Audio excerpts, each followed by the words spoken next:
Y'all are cracking me up in the chats, man.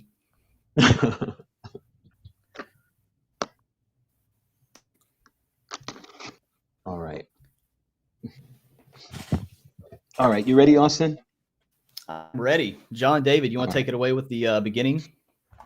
Sure. Welcome, everyone. And this particular journey that we're on is amazing to everyone that's involved. I'm in constant communication with the Titans in the different social groups, and it's just a wonderful thing to do, to be able to interact with you directly. And you often hear from me how honored we are to be playing the parts that we're playing in creating this amazing project. What started out, as something really small and an idea and a concept has turned into, a fast-growing project that continues to exceed expectations. And part of the reason why that happens is because of the faith that all of us have in what we're doing. So we appreciate all of you, and we will continue to do our best to grow this project to its full potential. We all know that we're right at the beginning. We've gone through different stages where, we were counted out, we were called a rug pull, we were called a scam, we were called a Ponzi, we were called all these things. And now here we are with 40 copies, more than 40 copies of this project, and getting stronger and stronger and stronger and stronger. It's a testament to what happens when people have faith and when people stay together and when people commit.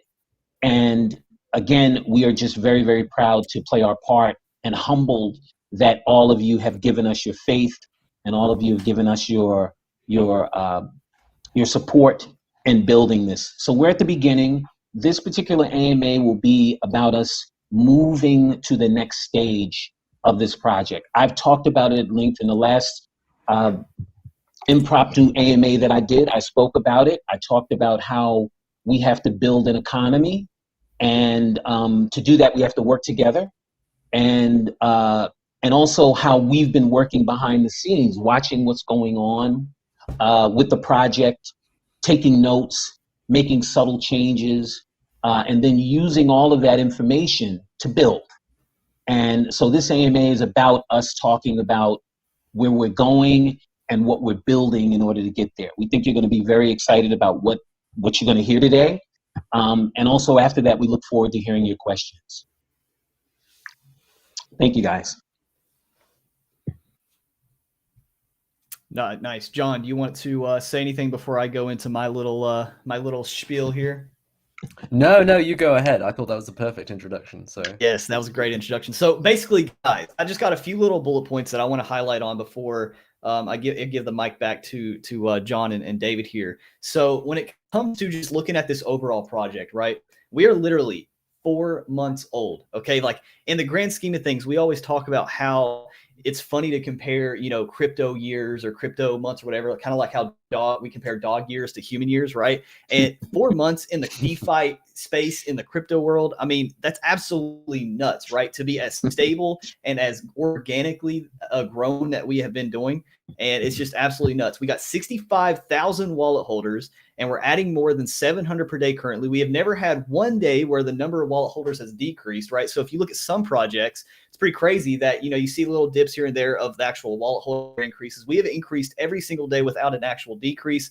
We have a market cap started at $400,000 and is currently $240 million. And Titano has burned more than $210 million in Titano tokens, right? Like we are already like, it's nuts to see a crazy, like, organic process, how this team is in when the performance speaks for itself, right? I mean, there is a reason that I personally, putting my name out there as far as building a mission around this type of project, that's why I feel so, passionate about that, right? So when it comes to that, and we're talking about our social media presence, we have more than 400 videos about Titano on YouTube with a total of more than 1 million views and in 7 different languages. Guys, I can only speak one language. So that's pretty impressive that we have seven different languages talking about Titano. We have only paid for 4 of these videos not me, okay, not me, just want to put that out there. We have survived a hack, we've came back stronger and gave the money back. So when we're talking about rug pulls, when we have people actually talking about rug pulls and like people, you know, are like kind of worried about this project, or they were like, you know, hey, given the code and all this stuff I found out, what I try to tell everybody is Titano has given us the ability so many different times for them to do a rug pull, right? Like if you look at the charts, there has been so many opportunities for this project to rug pull if they were wanting to do that. But not only have they not rug pulled, they actually money back out of their own wallets when it came to the play hack. You know, if you never heard of that, that's what they did. So they could have easily done other ways to kind of inflate the tokens out there, and they chose to literally do that out of their own pockets, so that way they can still help the economy and really give back to other people. And right now, like David said, yeah, 40 Titano copies. That's nuts. Like, one thing I'm personally have been doing is I've been taking notes, and I've been trying to make up a day where I'm going to do a giant video of all these different Titano-like projects for me personally. I can't even keep up, right? Like there's every single day, there's a new Titano copy out there, you know, whether they're terrible or good, I don't know, because I can't even keep up with them all. So it's just nuts that it's kind of a testament, right, to see that we are actually doing something good that people want to copy. And I think that's just a sentiment of its own. So then we see here, we have the best community in crypto and has grown rapidly. Now, what I tell everybody, right, performance aside, financial gain aside, community makes or breaks projects, okay? And I say that with experience, because if you look at these other projects, you know, not even whatever, you need to make sure that the community is good. Anytime I look at and invest in anything, I want to make sure that I go into the Discord, I go into the Telegrams, I want to see how the community is. And one time I really posed a question within the Discord, and I was like literally taken by this. I was like, hey guys, I'm just curious, what are your all's personal goals with Titano? What's your like insane goals, right? I have this one that wants to literally pay off his restaurant. I have another which wants to pay off their house. I have another guy wants to start a business with all this.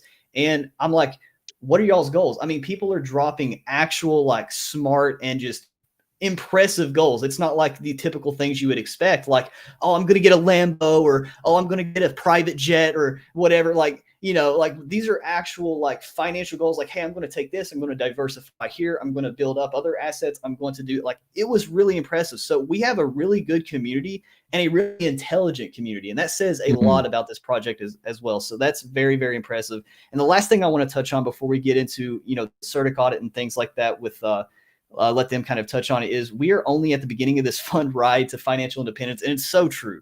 It is so true. You know, we talk about all these different projects. I talk about all kinds of projects on my channel. And when you hear all these different YouTubers, you know, talk about income and getting passive income with projects, it's great to talk about papers, but like I have been showing every single week, financial independence is truly coming from this project. I'm taking live profit from this project every single week. So when it comes to Titano, it's happening. I see people all the time when it comes to this project that has invested in 19-20 cents, you know, a couple months ago. And not only have they already broken even, they're still gaining profit every single day. So that is really, really impressive. If you just want to get an overview of how we are, you know, where we're at and how people are benefiting from this, I think that's just so impressive that we want to touch on. So David, do you want to talk about, because I had a lot of questions. Okay. So one of the main questions before we get into the main questions is, what are the new use cases? What are the cases that we need to do to make Titano useful, right? Add utility with Titano. Okay. Yeah, let's jump to that. So the great question, Austin, and whoever also posed it. So we have repeatedly emphasized that Titano is a developer project, right? We're not a marketing project. We're not some meme coin. We're a developer project. And that really becomes important as we start thinking about sustainability for Titano. Because sustainability for any project that's a rebase token has to be built around use cases. That's at the heart of it. I get a lot of questions, a lot of comments, and I really enjoy getting them about, hey, can't we just do this and do that? And as if there's some trick, you know, can't we just burn all the tokens and blah? There is no tricking our way out or into sustainability. We have to build our way into sustainability, right? So Titano has an amazing first product, right? The the tap-backed auto staking and auto compounding token. It's an amazing first product. I would venture to say that in the last 6 months, it's the best product that's been released in DeFi. This is why there's so many copies of it. But it's one product, and no company can survive on one product. And as amazing as this product is, it also has downsides to it, right? It causes extreme inflation. And inflation is it's a tricky thing, right? People have asked me, well, David, how many tokens can we print before? And there is no real hard answer to that question, right? But what you do know is that it causes sell pressure. And so what we have to do is we have to design a strategy, and this is exactly what we've been working on, to not only combat that sell pressure, but to create long-term sustainability. And what that means is it means the same thing that it would with any company or any other crypto project. We have to create utility. So I said earlier that earlier in the chats that while the CERTIC audit was taking as long as it was, we weren't simply waiting for them to finish their audit. We were in the background working, and we were looking at how the project was laying itself out and what things people were gravitating towards and which things they were not. And looking at how we create sustainability around this idea that's Titano. And so we put a lot of work into figuring out what would make this project sustain. You know, when out of the CERTIC audit, and I still do want to go back to that, we can definitely go back to that a little bit later, but out of the CERTIC audit, it was revealed, it always was a part of Titano, that the rebase rewards would cease in 4 years. And a lot of people, as you would imagine, sent me messages, oh my God, what does this mean? And part of my response was, listen, 4 years is a long time. But my other response was, you know, you can't look at that as being our milestone, right? Our milestone is we have to constantly create new use cases to cause sustainability long before we can start talking about 4 years. We have to do that now.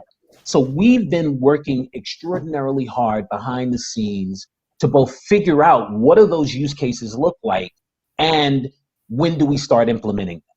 So let me tell you the second part first. The second part of it is we start implementing them now. And the first part is let me go through what our use cases have to be and why. Yeah. Okay. David, if you don't mind, if I just jump in here.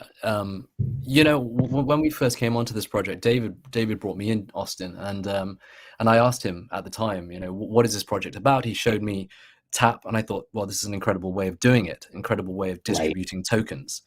And at the core, that's what it is. I mean, what people have to understand is we're building an ecosystem, a brand new ecosystem where people can spend and will be able to spend Titano. And at the start of any ecosystem, whether that's Bitcoin, Ethereum, or whichever token you choose, there's a distribution. You have to have a distribution model. So how do you distribute it? How do you get it far and wide? How do you spread that word as far and wide as possible you can so that you get a nicely distributed amount of tokens, right? And if you look at our wallets today, 65,000 in 4 months, multiple nations, so many different countries in our chat. You can see them talking away, so many different languages. Well, they've achieved it because they have such a powerful first use case, right? They have this token which has been distributed so powerfully because of that premise of this incredible rebasing rewards. So they've achieved that. They did that right off the bat. Now, the second question I asked David was, right, what do they have? And he said, well, not just that, they're real developers. They came up with this project themselves. They coded it, they put it out, they modeled it. And the modeling of the fixed APY, that's very specific. That's very specific. You know, if you're an engineer in any field, whether you're an aeronautical engineer, whether you build cars, whether you make cardboard boxes to store glass, you know, whatever it is, if you add a few inches to your airplane wings, you know, it's going to change everything. Let's not jump on that plane too quickly. So if you take this 100,000% APY and you just knock it up to whatever you want, that changes things. You can't keep everything the same and just whack something else on the end. Now, I'm not saying that, you know, to belittle anything else. it's not that. It's just they went to so much time and effort to model this to get it right. And where is the proof that it works? Well, the proof is 65,000 wallet holders across so many countries, across so many nations, across so many different people, and it works. So forget the audits for a second. We'll come to those in a minute. It works. Right. So these are real developers, like David said. And from the offset, in the first conversation I had with them, we sat down and David and I said, is there something else to this? And they said, yes, we've got a whole plan, a whole host of things that we want to happen. Now, when this works, when it starts to take off, all of this will start to roll. And David's going to go into that now. Thanks, David. Right. Okay. Great, John. Thank you for that. Excellent. Okay. So as John said, once you lock the APY at this particular rate, I'm a systems person, right? So I'm looking at, okay, this works this way. A refrigerator only cools food. It doesn't matter how much you want it to microwave your food. It was made to be a refrigerator. I look at Titano similarly, right? That APY being locked and all the other factors that John was mentioning create what our future has to be. And it creates and defines the type of use cases that we have to have in order to make this project sustain. So let's talk about those use cases for a second. Here we go. They fit into 4 categories. I'm sorry, were you saying something? Oh, I said, here we go. I'm hyped. Yeah, I'm excited. Here we too. go. Okay, excellent. There we go. Look at that. Perfect timing. The camera shuts off for the first time, baby. Fantastic. All right. So the first type of use cases are use cases that cause deflation, right? We've got an inflation problem and we've got to combat that with deflation, right? So I mentioned Titano Play is a deflationary use case, right? You get people to voluntarily take their tokens off that high APY, enter it into a contest for a chance to win a large amount of Titano tokens. To the community, it's a wonderful raffle type of a project. And it's very exciting. It was extraordinarily popular and it will be popular again. To Titano, it's a deflationary use case. So what we're going to do is we're going to launch a bunch of those with the goal of slowing down token inflation. So that has to be one of our core use cases. The second use case is a use case that generates revenue for the liquidity pool, the RFV, and the treasury, right? Think about it like a regular company. We've got to make money, right? When we take that money and we put it into our organization, we can use it for things, right? Liquidity pool to strengthen the project, RFV to do the same thing, and treasury, to do the same thing and also to do marketing and to fund new projects and all those things. So the second use case needs to generate revenue. The NFTs that are coming are an example of that type of a use case. Now, the NFTs will also have a deflationary component, but they'll also bring revenue into the company. We're working again on many use cases that fit that. The third type of use case is those that bring us more token holders. It is very true that as we are sitting here today, the amount of fees that we collect from our one use case doesn't cover the entirety of the rebase rewards. I've had that discussion with many of you Titans. And how do you work your way out of it? You plan and you create these other use cases that bring in revenue, that slow inflation. But in the meantime, and constantly through, we need to have more and more Titans. Now, there's an additional reason for that as well. As I've said, we have this decentralized leverage model, meaning we're going to take all of the Titans and we're going to use and leverage those Titans to leverage our way into deals, into projects, into benefits for all the Titans. So we need a huge and growing community. So the third use case is use cases that bring us more token holders. A great example of that is the mobile app that's coming out in Q2. It's designed to make it easier for people to become a Titan, right? You'll have a mobile app. You'll be able to swap fiat for Titano and you're in the project. The last use case, or the fourth use case, is a use case that gets Titans to hold their tokens longer, right? The longer people hold, the more time it gives us to build out this economy, this ecosystem. So we've got use cases that fit under that as well. Now, any one of these 4 would be helpful. The combination of all of these 4 creates sustainability for this project. And by the way, the ideal situation is use cases where it may fit all 4 of these. So we're not just looking for use cases that, oh, that's just this or that's just that. If it can fit all 4 of these use cases, it's even better. So in terms of use cases, Austin, I wanted to let people know that's the general thing that we're looking on. And let me say one more thing about that. And that is a lot of people have approached me about doing something like Titano gear, right? Merchandise. And I know I made my promise and I apologize. I said I was going to get this thing going, but we've been really busy, as you'll see. We have to look at everything from the standpoint of these use cases. And merchandise, it's difficult to fit it in these use cases in a significant way when we compare it to other things that we're doing. It's not that we're not interested in merch and we have an idea and we're moving it forward, but this is why you're seeing a little bit of a delay, because we've got other use cases that directly impact the project in a major way that benefits Titans. So when people talk with me about it, man, where's the merch? Where's the merch? I'm going, guys, look, I get it, but we gotta focus on those things at the moment that allow us to, again, fit into these 4 use cases in substantial ways. How's that, Austin? You took me away right there. Oh man. All right. Now, do we want to talk about CERTIC, or do we want to talk about these particular use cases and what we're doing? So what I'd like to do is, because I want to make sure this AMA is the most beneficial to the people, right? So I would love to just quickly go through these 5 bullet points that I have for the overall CERTIC, right? Because I see a lot of people saying CERTIC, CERTIC audit results. So I'm just going to go through real quick on everything that the CERTIC kind of brought to the project, and then let's just go right into these use cases, right? So you want to do that? Okay. Yeah. One more thing about CERTIC, though. It's important to note, right, that CERTIC was an undertaking that Titano voluntarily entered into.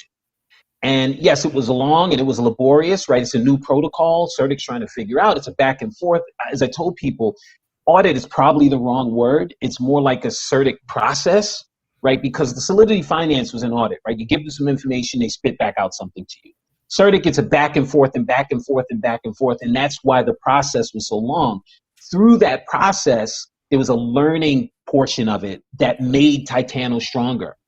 So a lot of people were saying, hey, David, you guys wish you never underwent this process? No, I wish it was shorter, but it was really important because it was a learning process. So with that being said, please go through why we went into the audit and what the results were.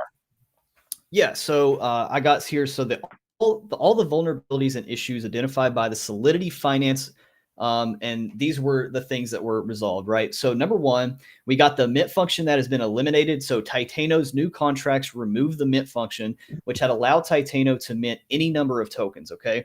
So number 2, the rescue token function has been eliminated, and rescue token function can be useful if someone sends money to purchase Titano to the wrong wallet. However, having this also creates vulnerabilities. The rescue token function has been removed in the new token contracts. Number 3, buy and sell fees have been capped. So this is probably one of the biggest ones a lot of people was really concerned with, just for the simple fact of like a rug pull or something. So currently Titano has a 13% buy and 18% sell tax when you buy or sell a token. Now Titano V2 contract will eliminate this ability to actually raise these fees. Now the project can elect to lower it, but it'll never be higher than 13% to buy and 18% to sell. Number 4, the Treasury and RFV wallets will now be a multi-signature wallet with the Titano V tokens. Treasury and RFV wallet will require multi-signatures. Number 5, and this is the security and code logic improvement. Titano V2 contracts have upgraded security and code logic, making them stronger and more secure. All contract upgrades will go into effect when we launch the V2 token with the overall migration. All right. Excellent. Excellent. Excellent. Okay. So there have been obviously a ton of questions about when is the migration? When migration? I see that all the time. It's WEN migration. When migration? When migration? And there is a good reason why the migration has been delayed. And it alludes to, or it points to, as I was mentioning, while this CERTIC audit was going on, we were learning, and we were thinking, and we were building, and we were watching, and we were saying, how do we strengthen this project? How do we cause this project to sustain? And some amazing things were discovered that caused us to delay the migration. And the main issue, or the main thing that was discovered, John, I'm going to turn it over to you. And it's a use case that fits in all four of these categories that I mentioned. Yeah, absolutely. Thank you, David. So as we all know, when we go and swap or sell or buy our tokens, we go to PancakeSwap, as most of us do anyway. And what many of us don't realize is that PancakeSwap takes a small fee. It takes a 0.25% fee on every buy or sell. They make a huge amount of money, a huge amount of money. So just to give you an idea of the numbers, they have taken more than $2 million in liquidity in the last 4 months from Titano, $1 million in the last 60 days. The fee address still has 1.3 million or so Titano. So here's what we're going to do. This is the really big news, and I hope you're excited. Because what we're going to do is we're going to build our own DEX. So when we migrate, yes, indeed. This is absolutely huge. So if you think about the numbers I've just mentioned, they've taken out $2 million of liquidity in the last 4 months. So that moving forward, that was as we were growing. Now, as we get bigger and bigger, everything's going to come back to us. Now, it will come back to Titano, but instead of selling those Titano tokens, we are going to burn them. We're going to burn them. Yes. Beautiful. Look at that. Hey, everybody in the chat right now, let's get hyped. Let's do Titano DEX in the chat. Blow it up. Freaking awesome. Hashtag Titano DEX. Exactly. Titano DEX. Blow it up. I want to see everybody in the chat right now. So this is going to be Titano DEX. This is going to be massively deflationary. You look at the volume that we've had in the last few weeks, it's incredible. Incredible. It's one of the top projects on BSC. We are going to be burning so many tokens. Look at the numbers that you mentioned earlier, Austin, about how many tokens we've burned so far on a weekly basis. That is going to skyrocket. Yeah. Right. In addition, so I have a question that I'm sure a lot of people would think of. So in addition to the tokens being burned from the DEX, is the regular weekly burning still going to be a thing? Yes, it is. Absolutely. That carries on. So we're still going to have that. But now we're going to have some extra burning just to get the fire going. Absolutely. Fantastic. So, John, yes. I'm sorry. I was going to say, please give them more information about the DEX and what it allows us to do going forward.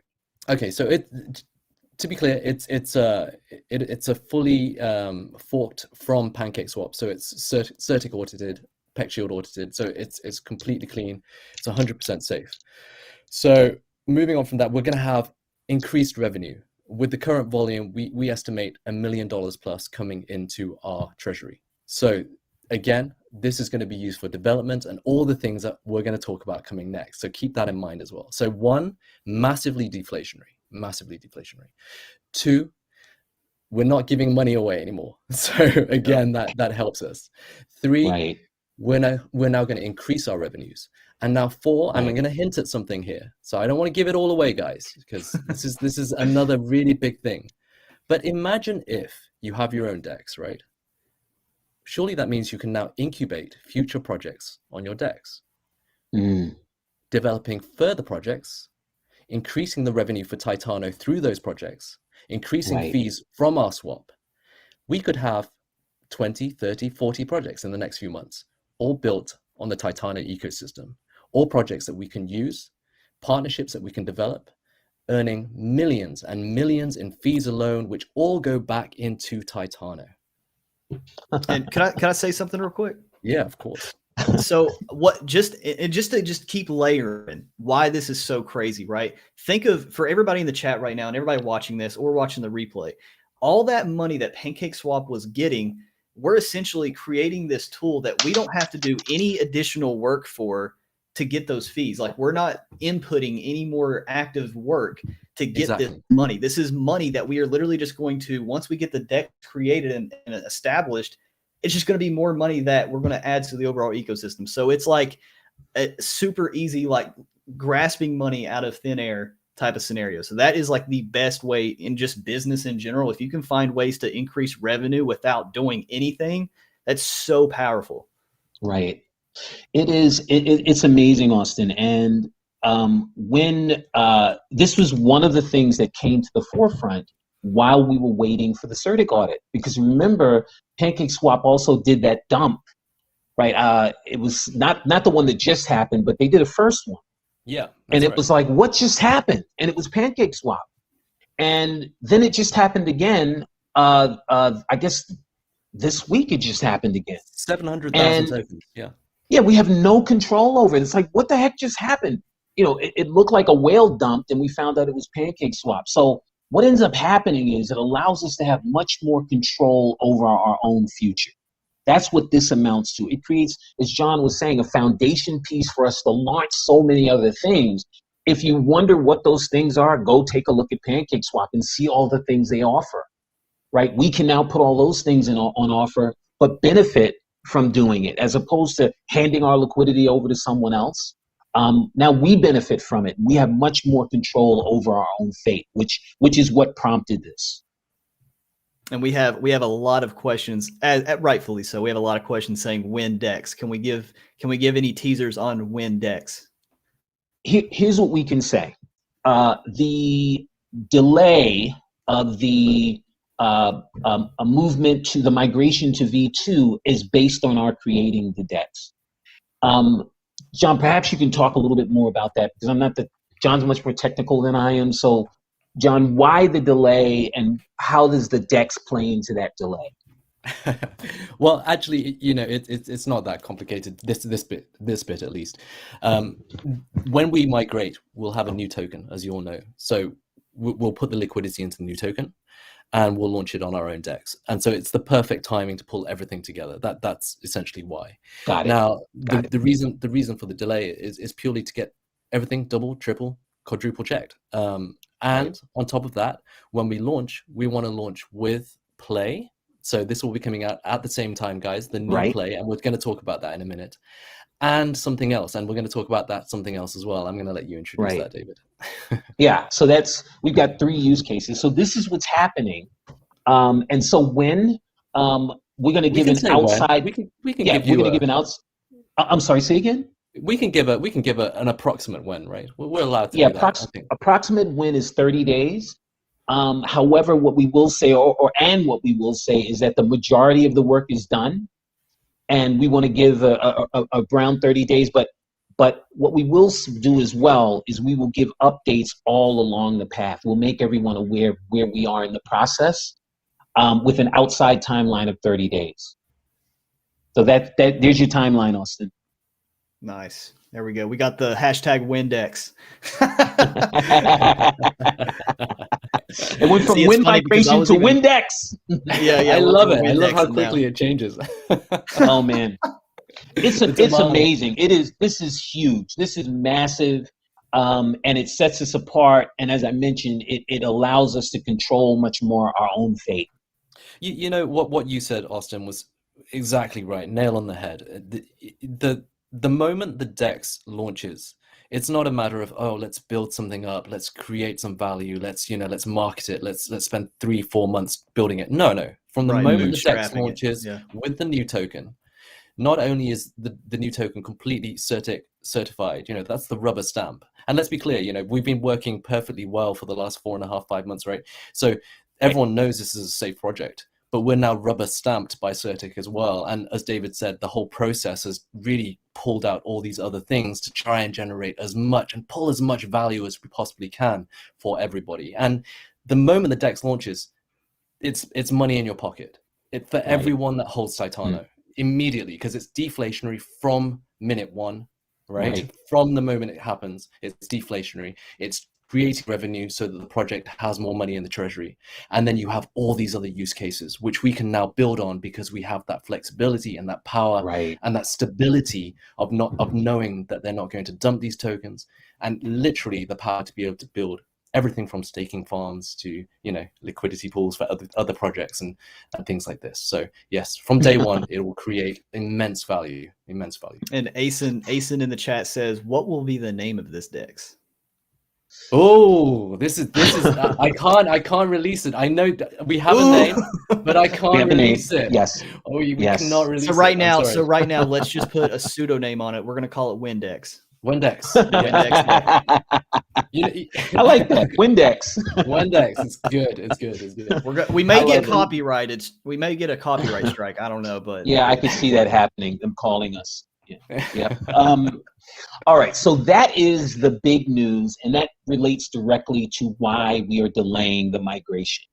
As we mentioned, there is a good reason. There's a great reason, and that's the great reason. I'm sure everyone will agree that this is a reason. There's no other reason other than that setting this up, again, creates a foundation piece for us to build a lot of these use cases. As John was saying, you know, and he hinted at, it's going to allow us to then, you know, build these projects, these other projects, some of which will fund, some of which will partially fund, and some of which will just host, that will then allow us to build out this myriad of use cases that we need to cause this project to sustain. So that's number one. But there's more. y'all thought that was it? Y'all thought that was it? Yeah, that's not it. That's not it, because we've been busy. So the second thing is the relaunch of Play. And the relaunch of Play will happen immediately after we do the migration. And what we are also going to report about Play is that we are going to increase the number of winners in Titano Play. This has been a question that a lot of Titans have asked. You know, this project should be about getting as many people a chance to win as possible. And we agree with that. And, you know, as I've said, when you guys put your suggestions in and reach out to me and send me messages, hey, have you thought about it? And I'll say, you know, it's a good idea. And I forward those messages on and say, you know, what do you guys think about this? And of course, there are lots of considerations, but the project was so popular. And so many people loved it. So many people just wanted a chance to win that we're going to increase the number. We haven't come up with an exact number, but it will be at least double what it is now. So it's 10 now. It'll be at least 20 winners per play round. So you guys, you know, all of you who are asking for it, you got it. By the way, you'll still, if you win in one round of play, you'll be eliminated from winning in the next round. So that's still the case. And again, our agenda here is to get as many people winning tokens, Titano tokens, as possible. I envision that, you know, everyone will get a chance to win. So yeah, so that's our big announcement about Play. And with that is the 10% tax, or the 10% withdrawal fee, you know, obviously declining every day by 1%. Is that still going to be a thing? It's still going to, yes, still be a feature of Play. Absolutely. Got you. Absolutely. So with that being said, it'll make more sense as well for us to position Play in the way that we are, because there's another new project, our third use case. John, you or me or both of us? No, you go for it. I'm excited. If you guys said it at the same time, that'd be pretty impressive. All right. Titano is releasing a lottery. And not just our third lottery. Use case is a lottery. It's not just any lottery. This is going to be the mega lottery. So yes, this is literally the guys said to us they want this to be the crypto-wide mega lottery. So if you think about the one that you have, you know, in the States or where it crosses every single state, this is our plan to have a lottery that reaches every single project. Anyone can enter, anyone can play, and the prizes will be enormous. Enormous. Can I give a few details about it? Should I share it? Absolutely. You need to. Let's do it. All right. So let me give you some general details about the lottery. So for the lottery, you'll have to buy tickets. Each ticket will be $5 in Titano. There will be an individual user lottery entry limit. So there's no overall limit. but only 100 tickets can be bought at a time, meaning you can continue to play, but only 100 tickets can be bought at a time. Paying for one ticket will give users a random 8-digit combination, with each digit being between 0 and 9. You have to match the numbers from left to right to win prizes. The more numbers that match, the bigger the prize pool you'll share in. The lottery uses Chainlink's implementation of VRF for true secure randomness. So we won't be controlling it, but we'll be using Chainlink's software to control it. Buying multiple lottery tickets at once gives a bulk discount on your purchase. You can buy as many as 100 tickets in one purchase, with the discount starting small at 2 tickets and scaling up to almost 5% at 100 tickets. After a round is drawn and tickets with matching numbers are determined, the prizes are awarded. The amount won by each ticket will depend on how many other tickets won in the same prize bracket, same as a lottery. For example, if you have the only ticket that matched 3 numbers in order, and the predetermined share of the prize pool for your bracket was 2,000 Titano, you'll receive the full 2,000 Titano. If, however, you and 3 other people match 3 numbers in order, the 2,000 Titano would be split between the 4 winning tickets, meaning you would each receive 500 Titano. 12% of the Titano used for tickets are burned, and 5 goes to the protocol. A new lottery, this is crazy. A new lottery round starts every 12 hours. And so every day there'll be 2 winners. Every day there'll be 2 winners, and it's progressive. If there is no winner for the big amount, it rolls over into the next lottery. We expect that this might get to $1 million or more. So Yeah, it's awesome. it's exciting. This rolls out as well right after the migration. So these 3 use cases are the bulk of what we've been working on. So we've got a lottery for the high-end ones, the high-end money. We've got Titano Play, to reward people, right? It's a lossless contest, and that gives 2 distinct projects that we're utilizing, that we're introducing to the community. Yeah. Any questions, Austin? Just before you open that. Sorry. Sorry, David. What's really exciting is the grand prize. It could end up being millions and millions of dollars, actually. Yes. Secondly, whoever wins that prize, they don't necessarily have to have come from Titano, but they've used Titano to buy those tickets. So you can see now how we really are thinking outside of the box. We're trying to grow this community. We're trying to spread this to everywhere, to everyone. So there is no closeted small thinking here. We really want to spread this far and wide. Other people can come and play this lottery. People from all over the world invested in other projects. They don't have to be invested in Titano, but they can come. They can just buy some Titano for the lottery, play, and win huge amounts of money. And in terms of publicity, in terms of marketing, this is going to go viral. It will spread far and wide. Absolutely, bringing a lot of attention to the project, and also there's revenue from the project for it. There's tokens being burned. So again, it fits into our use cases. It fits in across of all of the different 4 types of use cases we wanted. This project fits into that. So we've been thinking along these lines, and as mentioned, we've been working. Austin, any questions about that? Anything come to your mind? In the chat. I was the only other one that I was thinking of was, so with the lottery, is there going to be any like burning in the process of, so if I deposit, say, $100 worth of Titano, is it all going to the prize pool? Is there any being burned in that situation? Yes, and I covered that. Hang on a second for me. Okay, so 12% of the Titano used for tickets is burned, and 5% goes to the protocol. Got you. Okay. And we got one here by Davis. They said, any way to avoid a winner to just dump the winning tokens? We are thinking about that. It's interesting, right? It's interesting. And you guys have heard me talk ad nauseum about how we design this project and how we position people that generate revenue from the project, right? We have to be cautious about that. A lot of people were concerned about that with play, and we didn't see people dumping their tokens. Instead, what we're seeing is people fall in love with the project, and as a result, they end up staying in the project. So this project pays for itself. But at the moment, no, there are no restrictions on you being able to spend the money, you being able to take out all the money. There is nothing like that in place. But don't forget that it's bringing in revenue. So it's actually bringing Yes. money to the project. So net, it's going to create a lot of value. The token price goes up. That's on right. a net basis significantly. So yes, they can sell it, but they've invested a significant amount of money. It's a bit like investing, $10 million and then taking out 8 million. They've left 2 million. Right. So it's fine.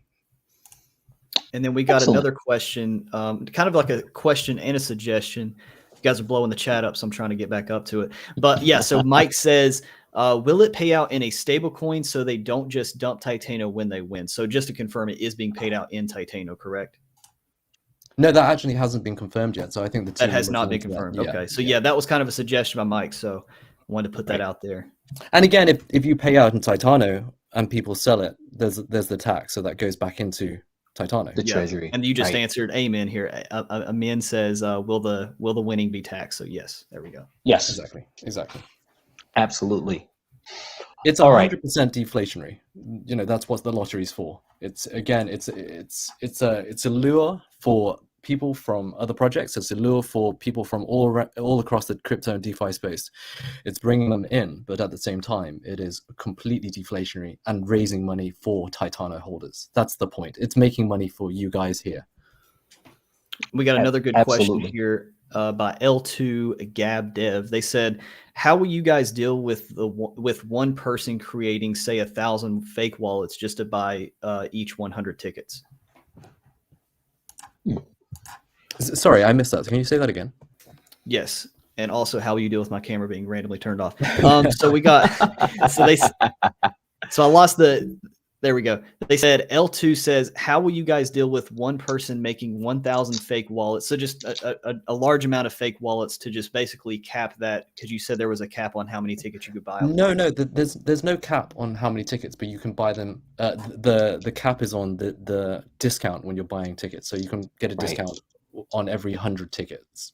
So of course you can create wallets and you can buy more tickets. If someone does that, Austin, right, that's more money for us, right? You can never control, just like in a regular lottery, you can never stop someone from going in and buying 1 million tickets. But that money ends up funding the lottery. So the more someone actually ends up putting in, I mean, there's even a formula that's done that goes, you can put in so much money that it isn't really worth it anymore, right? So if someone takes that approach, all they're going to do is end up feeding Titano.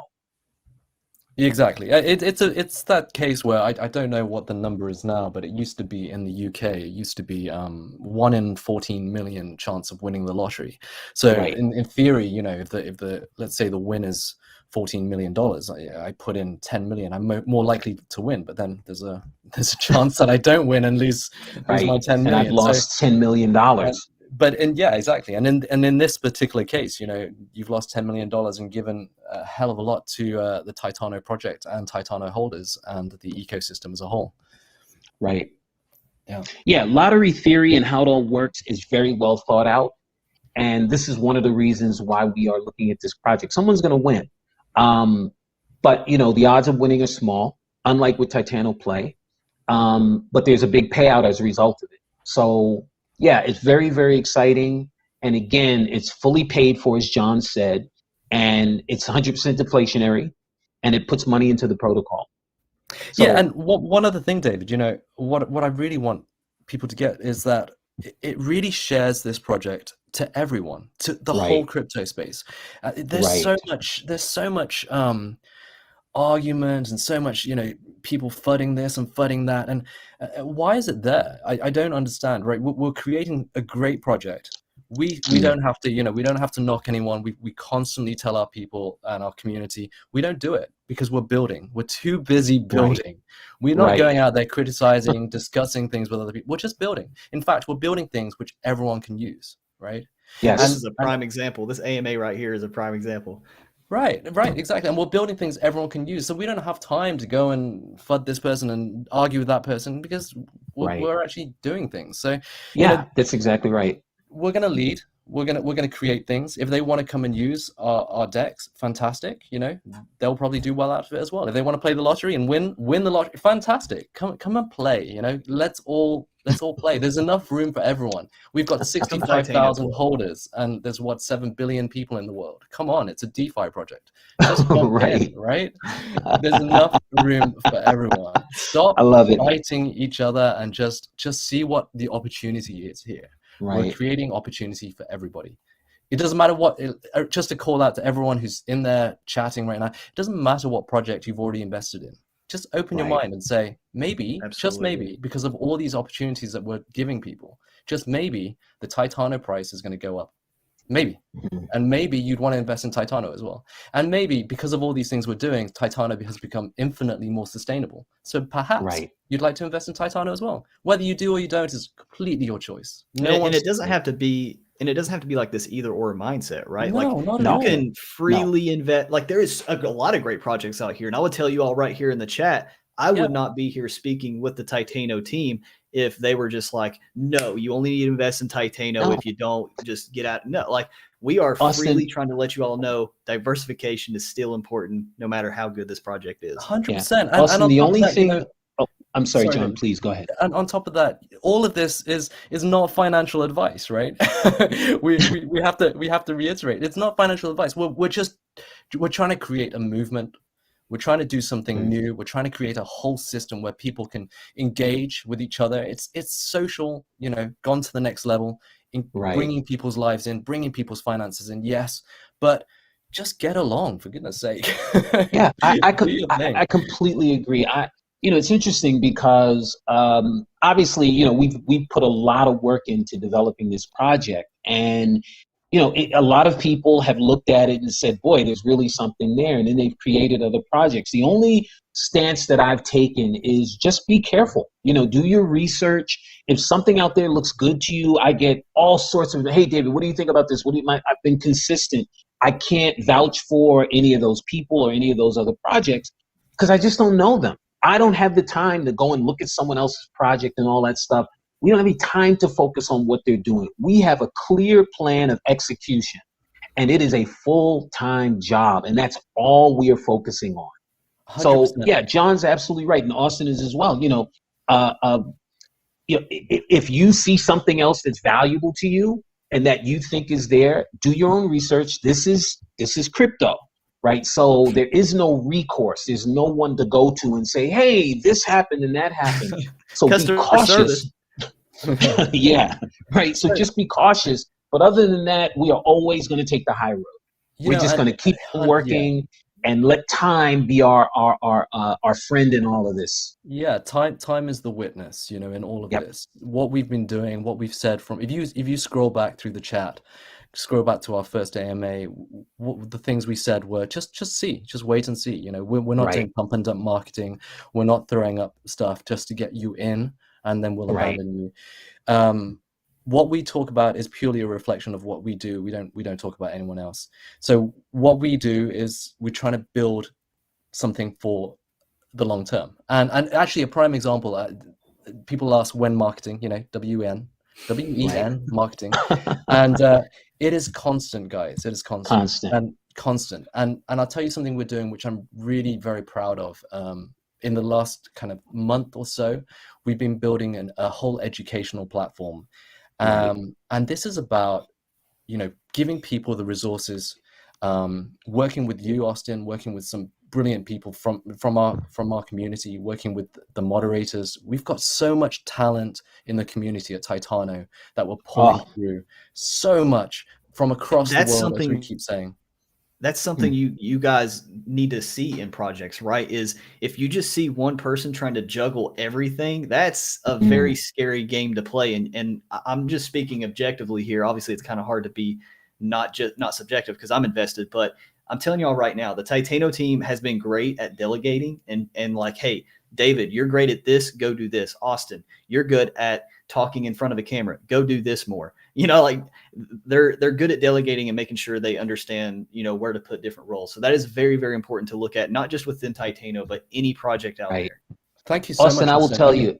Yeah. Oh, I'm sorry. Please, John, go were ahead. you about to compliment him? Because I was about to do the same thing. Oh, no, I do that all the time, but please do it again. Please go ahead. No, I was going to say, look, we could have gone to any YouTuber. We could have gone to so many different people, paid them money to come and say nice things, right? That's what a lot of people do. And you get that pump and you get that dump after, as you know. Now, right. we found a gem in Austin because he's so smart. I'm going to talk about you like you're not here, such a smart guy. And as you said, Austin, what we're good at doing, and I will take credit for that, is we're good at seeing when people are really good. And right. David's exceptional at spotting talent. And, right. The people that we've got on board, yourself especially, and everyone else, bringing so much value to Titano. Everyone is going to see that the platform, the things that we're building right now, the content that we're putting out. The content, again, is for everyone across the crypto space. This is right. going to be educational content, which will bring everyone in. So you're going to see people coming from all over crypto, right? All over DeFi. Value that you can't just copy and paste like a code. Right. And by the way, exactly. Yeah. And by the way, this educational content is not just about Titano, although that's a part of it. It's educating you on the DeFi space and on crypto in general, on security. John talked about the Titans in the community. I was on with an amazing lady from Australia the other day, who comes from the traditional finance world, and she's got an amazing use case for Titano. There's been so many people saying, gosh, I'd love to be able to pull out a certain amount and take care of my bills. She's got an entire strategy about that. And one of the things that we're going to do once we do the migration, it may even happen sooner, is Amazing Austin is going to be holding AMAs for Titano, and we're going to bring Titans to the front and different, who have different expertise, so they can talk to everyone. Like I asked her, I said, would you be willing to do an AMA where you could talk with people about managing their money? I mean, she's been in banking for decades, and she's an entrepreneur now. She owns her own businesses. She's very successful. She said, David, I don't need any money. I found Titano. I love it. I just want to contribute.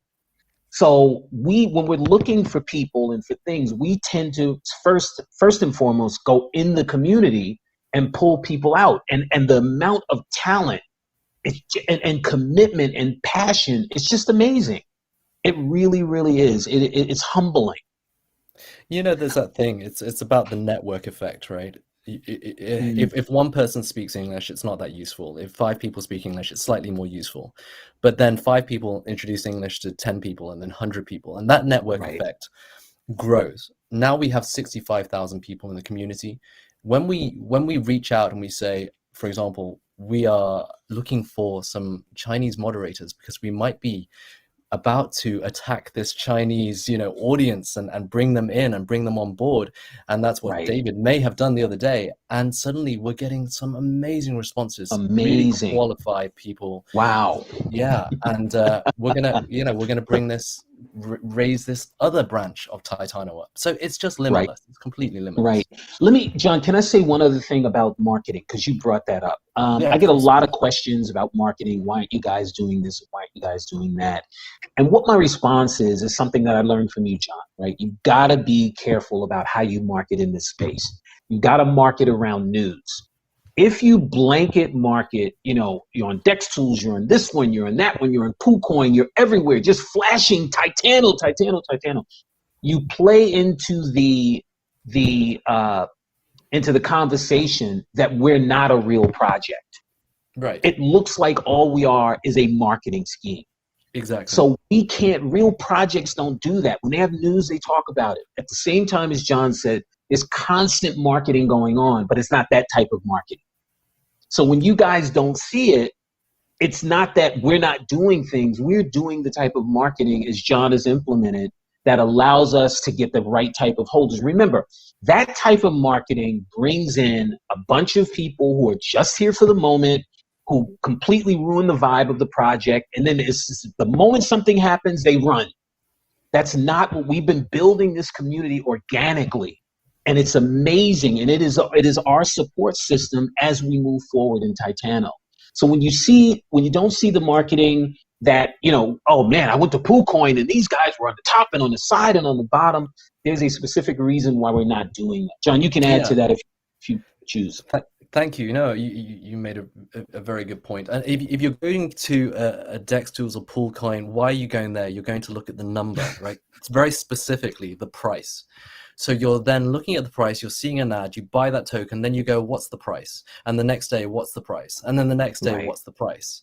Titano is not a token you trade because of the taxes. Titano is a token you hold and you accumulate on the compounding interest, which is magnificent. It's 102,000% APY. So you don't look at the price. This is not a token you need to see on PooCoin and DEX tools on a daily basis. It doesn't mean we don't do it. We do boost those things sometimes. But like I said, why would we advertise it? It's rather like a magic trick. I always say marketing is like a magic trick. If you tell people how you've done it, you explain, like let's do an example, like L'Oreal hair shampoo, right? The girl comes out of the salon looking perfect or whatever it is.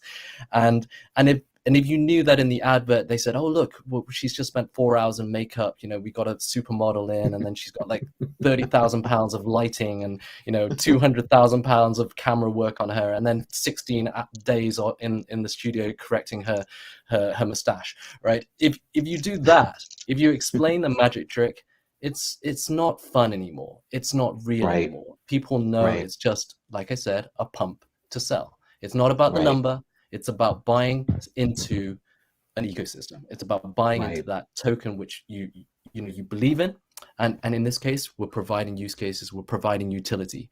One other thing, have you heard of this theory? It's like what do they call it? Let's say you see a car, and it's like you've got a purple car. You've been looking for a purple car, and you've never seen a purple car before, but suddenly, because you're looking for a purple car, every time you walk down the street, you see a purple car. That's because that's what you're interested in that moment. So with marketing, it works much the same. If you're looking for a particular kind of ad, it's going to jump out at you. So you will see our ads. You will see our press releases. We've got them out there. We've got press releases. We've got featured articles. We've got stuff going on with Dextall, CMC trending, all this kind of stuff. We've done remarkably well, and I tell you why, because we've got hundreds of videos on YouTube, which we didn't pay for. The most powerful marketing is word of mouth. And what we've done is really, really put all our efforts, 90% of our efforts, into breeding, communicating, working with the back and forth with this community. And we now have the best community in DeFi.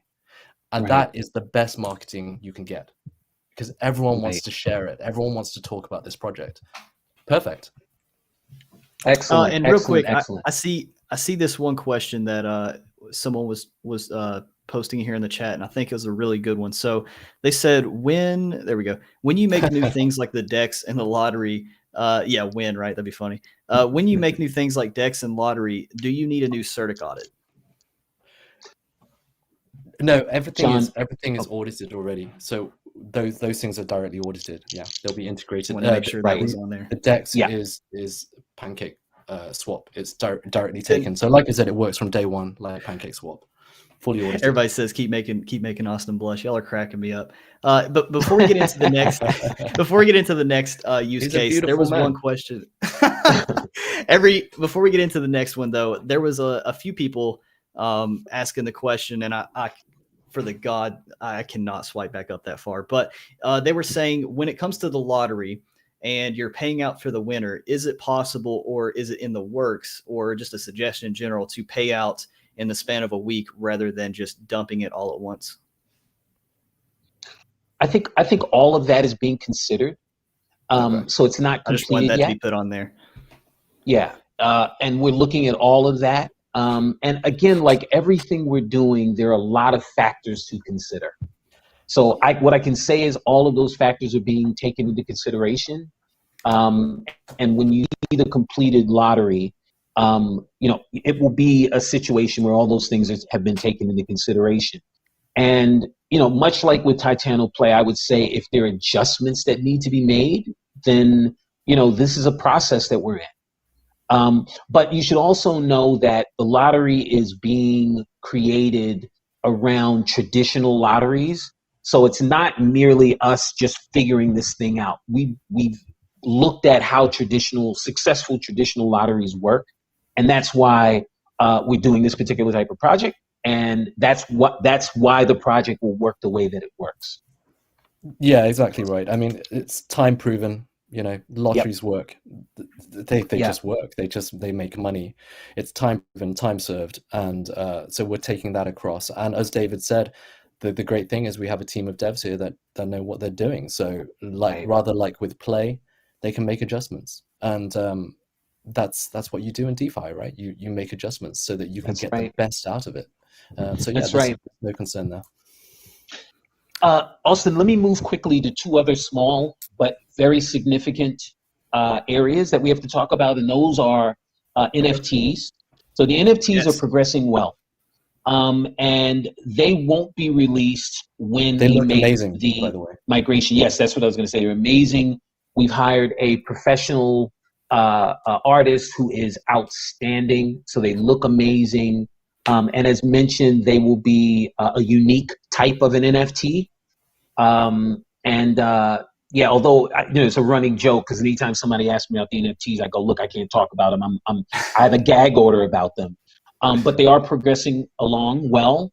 And as their release becomes near, we will certainly alert everyone. We're not allowed to talk about it? Oh, I didn't know. No, I'm not allowed to talk about it, because every time we're in a group together and I go, oh, that's David, don't tell anyone. Okay, I didn't see it. Okay. Well, okay. Well, they look amazing, and I'm going to buy them all. So, and you should too. All right. And the last area I wanted to talk about is partnerships. So one of the things that we're doing is we're looking at several different partnerships, which will be announced soon.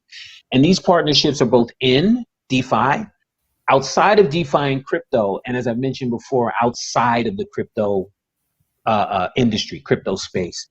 I personally, coming from the traditional world, am disheartened at times because the entire crypto market moves with Bitcoin. And it's not that I mind so much about it moving with Bitcoin, but it's just that Bitcoin is being manipulated by forces outside mostly or inside of crypto. And so you could be doing great, but because Bitcoin dumps, your project dumps. Now, we haven't had that issue as of yet. And people have asked me, hey, do you think that we're immune to the market? No, we're not.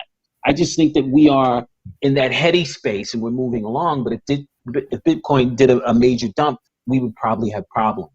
So part of what we look at is and talk about is it possible to decouple Titano from Bitcoin? Is it possible? It's a lofty goal. And one of the ways that we could potentially do it is by interacting with the world outside of the crypto space. And so there are a lot of partnerships that we're looking at that allow us to do that, having real world use cases for the Titano token. And we're working on several of those now, and they will be announced shortly. So I wanted us and everyone to be aware that those things are going on as well. Like I said, we've been busy.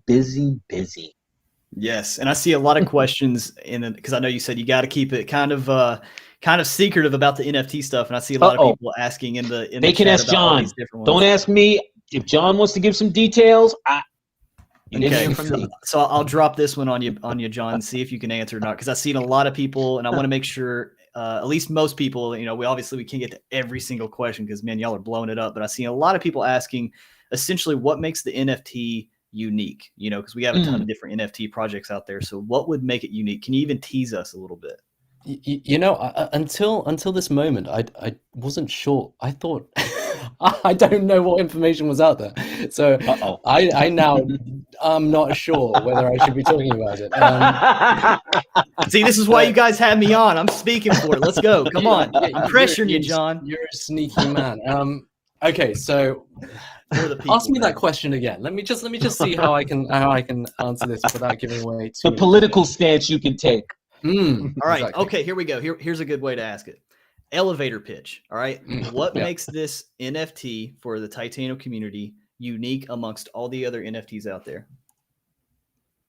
Okay. Based on utility and use case. What I will say is that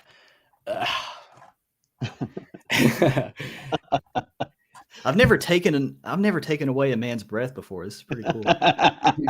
You know, every time I look at that screen, I try not to look, because every time I look, my goodness, and how red will you go, and how many times will that camera stop? Just at the right moment. I'm about to turn it off. Okay, so the NFTs that are being created are doing exactly what we said all use cases should do. So that they're giving back to the Titano community, right? But they will also. Oh, hang on! I've just got a message from the dev. 1 second. Look at this. Look at this. But wait. Okay, all right. Okay, good. Right, I'm not going to go into too much detail, but there will be fees when you buy these NFTs. There will be money going to the treasury, and there will be a buyback mechanism. So all these things are going to pump the price of Titano. All right.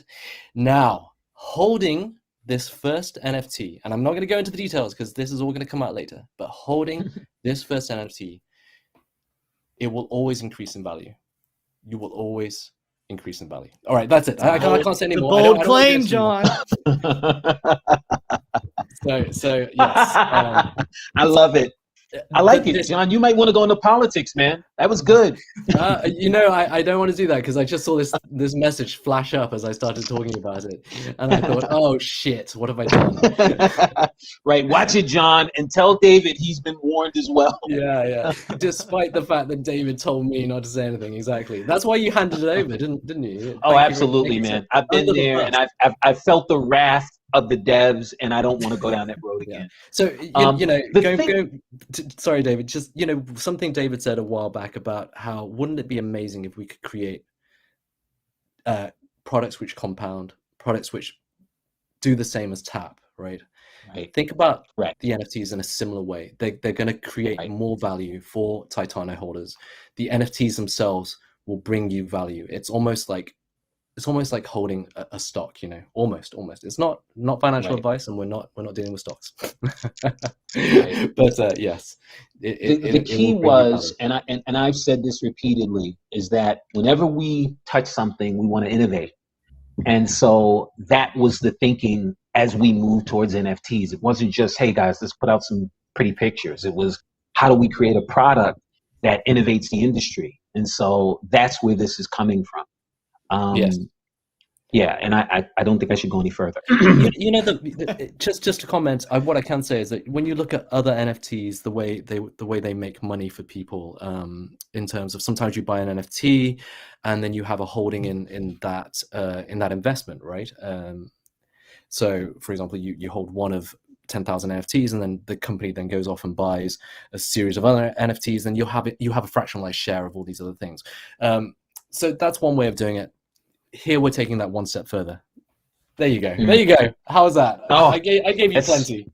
That's much further than I've gone. So yeah, I can't wait to see when we get back in the chat with the devs.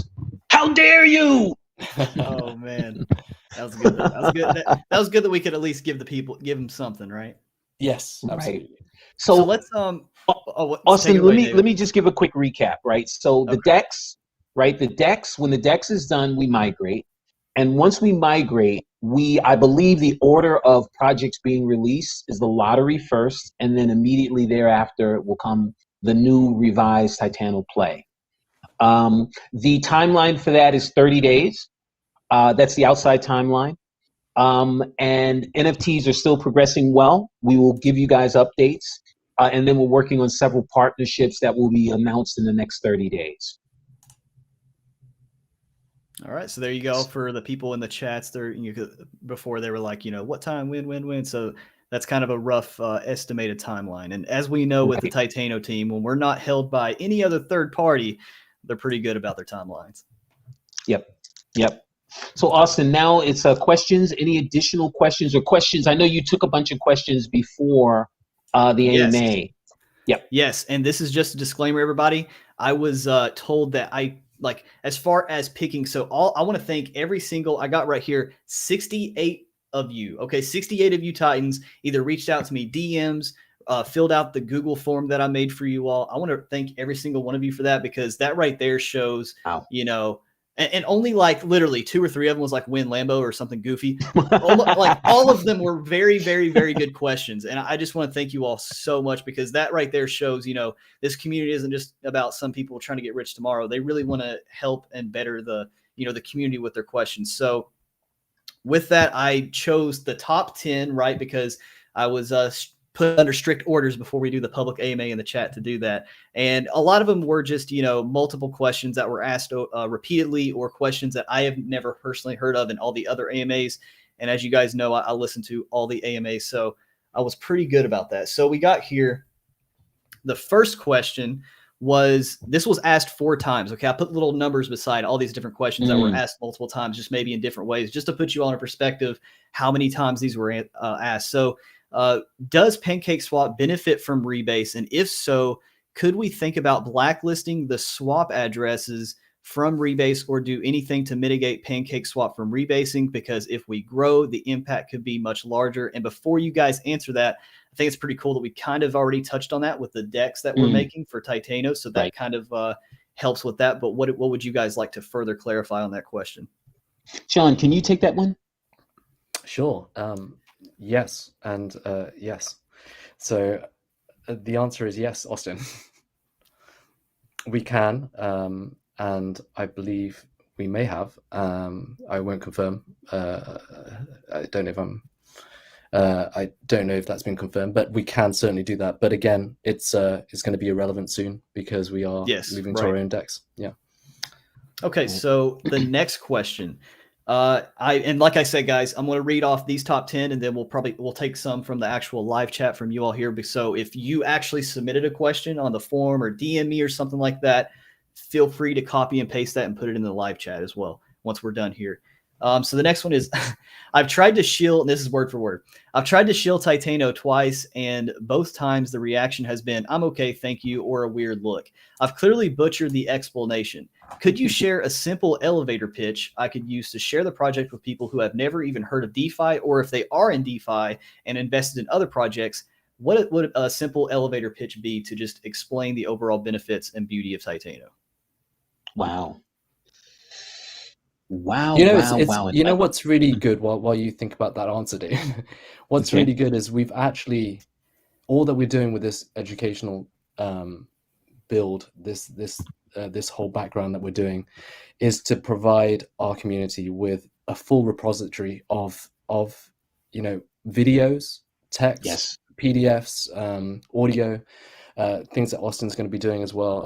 Lots of videos for you to be able to send to your friends and family, so you don't have to do this. It's really hard to get these things right sometimes, and there are nuances. So I know it's really difficult to I don't want to say sell a project to someone, because that's probably not the right word, to introduce a project to someone, because you're introducing DeFi as well as the project itself. So we know it's really hard, and for that reason, that's why we're building this whole educational segment. But that said, I'm sure David has an elevator pitch for you. Yeah, I thank you, John, and that's absolutely true. And by the way, some of the videos, including the explanation of Titano, are already done. So you'll have those tools, say in the next 7 to 10 days, that you can use and give to your friends. It's tough to answer that question because it depends on what the person knows. Are they familiar at all with crypto? Are they familiar with DeFi? Are they familiar with a rebase token? What are you selling them on? For me, it comes down to. So let's do 2 different elevator pitches. One for somebody that has no idea about DeFi, and one that does know about DeFi.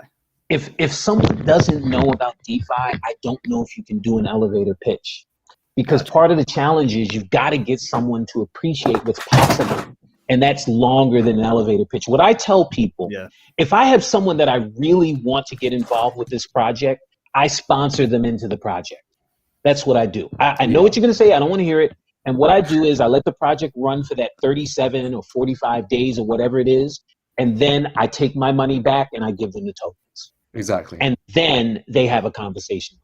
Yes. Because not everything can be delivered in an elevator pitch. So, okay, I've just given you some value. This is what Titano does. We give you the value, and then we say, let's have a conversation. So I would do the same thing. And it doesn't matter how much, even if that ends up being 50 tokens and they see 50 tokens turn into 100 or 75 tokens, now they're interested in the subject matter and they have to give. This is why, Austin, we're doing the educational part, right? People need to be educated to what this all is, how it works, why it works, and why you're here, right? There's a lot more going on than just, hey, let me make you some money. It appears that way, but it's interesting. I listened to Vitaly Buterin the other day talk about his concerns about the crypto space. And he talked about how, the leading thing right now is a bunch of pictures of apes that are selling for $3 million. And he said, we're so far away from why people come to crypto, right? The important things. And I listened to him and I agree with him to some respect. Listen, if you come here and make a lot of money, you should. But at the same time, people come here for more than money. They come here because they got this feeling that things aren't right and it's justified. They look at things and they go, man, I'm giving my life, I'm giving my value, and I'm not getting anything back. And all of a sudden there's this industry that says, hey, we can help you get something back. And they come here because of that. And then they're inundated and overwhelmed with everything that's going on and all these promises. And then they get taken advantage of and all these sorts of things. And then they lose their way, quote unquote. And they go, well, hey, I'm just going to get paid. And getting paid is great. But there's a lot more here for us. And that's what we're trying to make, as I'm watching. That's why I'm constantly going into the chat and talking about Titano life. Depending on the person that you're talking to, you might be able to just show them Titano life and they want to get involved in this project. I know if I read that, I would want to get involved in this project. So what I say is go back to the core, right? Why are you here? You're here because you're excited because you got a group of people around you that are excited about having opportunity. Part of it financial, a big part of it financial, but also it's being around a group of people who are, a lot of them are like minded and a lot of them are talking about helping. I'm amazed. We talk about this education component. I've got 50 or to 100 messages saying we need to have a charity component to this project. It's amazing. What other crypto project is doing that? Operation. I demand. I've had 10 people saying to me, man, I'll give 1 or 2 rebases every month out of my money to a charity project. Who does that? So what I say to everyone, pay attention to what we got going on here because we're creating something amazing, something wonderful that I didn't have this before I got here. I didn't have anything like this. And so again, when you talk about an elevator pitch, it comes down to who's that person. And what are they interested in? And for me, I have people that I love that I just can't explain and convince Titano. I just can't do it. So I don't try. Hey, listen, this is what I'm going to do. And then I'm going to give you these tokens and then let's have a conversation. And that's been working wonderfully. Absolutely. So that's my idea of it for an elevator pitch. Yes. And if I could touch on that, so there's 2 different basic motivations I think a lot of people do, right? One of them, obviously, it's money. Like, it's great to say, I'm in it for this or that, but a lot of people, the main motivation is money, and that's perfectly fine. So what I would do is I would say, hey, there's this guy on YouTube that live streams every single week, taking profit live and turning it into stable coins, right? So, I'm obviously hinting to me, but if they don't even want to do that. Wait a second. Is that a shameless self-promotion? That's a shameless plug, but I think, but the other one, seriously though, in all seriousness, right, is if you don't even want to do that, I tell people, because I see people in the Telegrams and the Discords all the time saying, hey, I'm new here, whatever, what's different from this project than any other project. I say, just stay in the community and watch the community. Yes. Because that's what I do as well. Exactly. Because if you go to other Discords or other Telegrams, now some are still great. There are other great communities out there. I'm not saying Titano is the only one, but it is very, very hard to find a community like Titano where you can post or ask questions or, just listen to all these crazy goals that you could probably benefit from. Like, there's so much value in these communities other than just asking when Lambo, when am I going to get rich? When are the next devs going to do something? So I tell people that all the time. I'm just saying, hey, don't invest in Titano right away. Just stay in the Discord for a couple days. I do the same. And I do the same. I tell people, when people go, well, I don't know, I say, then that you've already answered your question. The answer is no. Stay in the community. Ask all your questions, and if you're comfortable, then invest. And if you never get comfortable, don't put your money here. You should put your money where you're comfortable. And so I think that that's a great pitch. So trying to get, I know it's exciting because you want to get people involved, right? But sometimes, everyone's had their own experiences, and some of those experiences have led to negative connotations or negative ideas about certain types of things. I get that with Titano.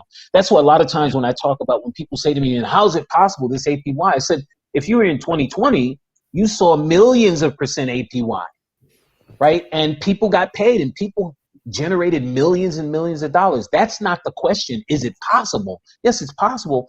What our agenda is sustaining that over the long period of time. And that's what DeFi 2.0 is all about. So, how do we sustain it? I came up with a way of talking about it, and we are expanding the concept of a protocol, right? Protocol in DeFi means, the algorithms, the elements of a project that cause you to get revenue, right? So that's, in the case of Titano, it's the auto staking token, it's the buy and sell fees, it's the rebasing, it's the APY, and then it's also the physical things that you have to do. In a traditional project, you have to go to a site, you have to stake your tokens, there are terms for staking, you might have to restake, you might have to if it's compounding, you might have to manually compound, and then if you take the tokens out, so all that's part of the protocol. What Titano is doing is we're including the community in the actual protocol. See, this is one of the reasons why when I told you I've had 2 forks come to me and say, we want to get you guys involved. We want to work with you. We don't want to fight against you. And my question is always the same. Explain to me what we're doing. And they're dumbfounded. They start talking about the white paper. They start talking about the website and blah, blah, blah. And I go, that's not Titano. Part of Titano is the community. The community is a core part of this protocol. So, it's something special. It's created something unique and special. And like I say to everyone, as long as we can leave enough room to believe that what we're actually seeing happening is happening and we're doing it, we'll be fine. Yeah, the narrative has to be right. At the end of the day, the game of life, it's not about money. Yes, of course, there's a tally, but it's about the quality of life and how you're going to live it. If you're going to spend a lot of time in this space, you don't want to be, the point of TAP, the point of the protocol is that you don't watch your phone or your laptop or, the price constantly. And as I said before, we're not marketing to that audience, the people that are watching the price on those charts constantly, because that's not the right investor. The people that come to Titano are trying to change their lives, trying to create passive income. And like I said at the start, this is about the token distribution stage. The next stage is coming right now. This is the utility use case stage. And we're going to start seeing, as you said, David, we're looking now and we're already talking with partnerships, real world partnerships, so that you're taking your Titano, you forget about that investment. You really can, because these guys are going to be around, for as long as they can be around, right? As long as this project can last, as long as DeFi can last. This is a long-term thing. This is not something that they just spun up. So everything points to a long-term investment. This is less stress. It's not about the money. It's not about the tally. It's about your quality of life. It's auto staking. It's auto compounding. Spend time with your family, do nice things. Yeah, it's doing its thing. Yeah, it's and doing its enjoy thing. your passive income. Love it. Love it. Let's get on to the next question here. So we got this one was asked 5 different times. Was use cases, and so the 4 use cases that have been proposed or from previous AMAs when you guys were just like, hey, we got 4 different things were in the works. They were asking, is those 4 proposed use cases enough to sustain the overall project and the longevity of the project? Those 4 use cases that David talked about, is that what we're talking about at the start of the AMA? Yeah. Yes. Yeah, that covers everything. That covers, I mean, that literally, not just for us, that covers any use case across any project, anywhere. Yes. So if we crack, 1 or 2 of those, you have a self-sustaining project for life. If we crack all 4 and get them all spinning and working powerfully, then you have a real titan of a project. You have, a massive global project. So yes, absolutely. Awesome. So now we got another one. It says, this was asked Oh, this was asked 2 times, actually. It's kind of funny. It says, wondering why the circulating token amount doesn't go down when there is a burn. What is going to help or be done to maintain a good number? I was told that the tokens that are burned were from locked ones. What does this mean? Thank you and keep up the great work. Love, Titano. Well, thank you too. The idea is that the burns keep a cap on the inflation, right? So there is currently an inflationary period because we are distributing the tokens. It has to be inflationary because we're getting tokens to people out there and getting tokens spread far and wide, like we said. So it has to inflate. This is crucial for Titano to be known everywhere because there has to be more tokens for everyone, and it's part of the rebasing. But the burn is what we do to keep the price up, to keep the price sustainable. Now, the use cases that are following are going to increase that deflation massively. So we're going to get more sustainability. And yeah, more use cases mean more sustainability, more burns mean more sustainability. Right, and those burns coming are going to be coming out of the circulating supply, so that'll help there as well. Correct. Yeah. Yes. Awesome. So then the next one was asked 2 different times as well. And this was, please tell us more about how Titano can survive. And if you guys don't mind, I would love to answer this one before you guys do. Because I love this question. Just tell us more about how Titano can survive for more than a year, because if everyone, because it says everyone panics that once we reach November, a lot of early investors will be millionaires or multimillionaires, and then they will take their money out and crash the project. And in addition, I kind of add this one because this was kind of a secondary question, because if there is no volume for more than 30 minutes, how will the rebases be paid? So this kind of like scenario, right, is assuming that everybody that purchased Titano, invested in Titano back in November, it's assuming that they just sat and did nothing for an entire year. And while in the scenario, that's what it is, we got to think, we're talking about human beings at the end of the day. And when people invest, 99% of the time, there will be nobody that holds exactly for a year without taking profit, without maybe buying some more, without doing anything. Like, it's so hard to even predict or speculate that someone's going to hold that long and then do anything. And then number 2, you know, when it comes to if they did that, even if someone did that, I myself, if I was a millionaire, right, if I held all these Titano tokens and I was aware of the 18% sell tax, right? I tell people this all the time.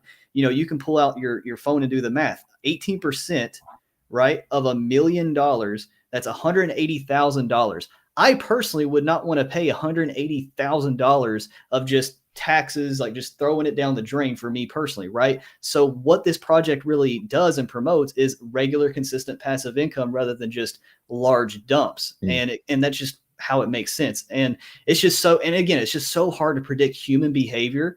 And, you know, because from that year, people have medical appointments, unexpected car problems, unexpected bills or expenses. Like, there are so many things that we just cannot predict within that year time frame, that it's so hard to say that just this group of people that are like in this group that are like, yeah, we're all going to sell at the same time. It's just so hard to predict. Right. Yeah, very well said, Austin. The other thing that I constantly say about this is people keep picking a date.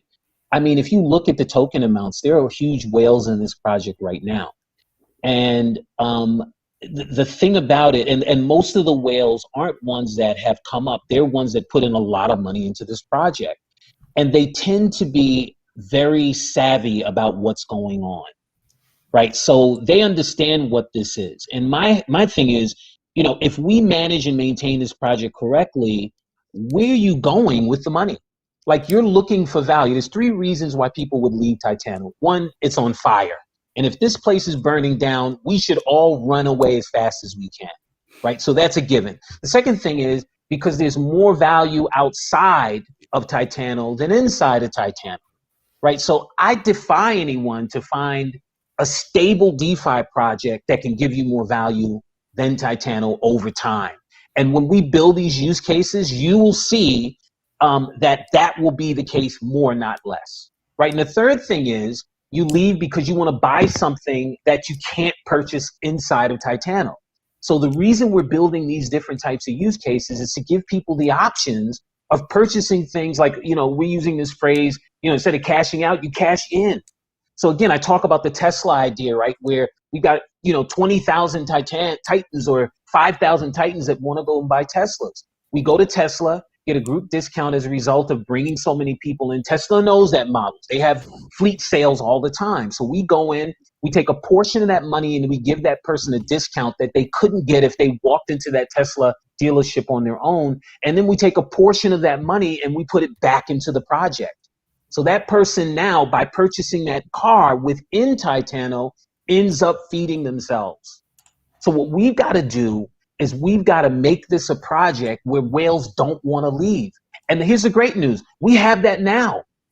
I mean, the whales are reaching out to us, right? John and I are in a group with probably the largest group of whales on WhatsApp, and they communicate with us every day.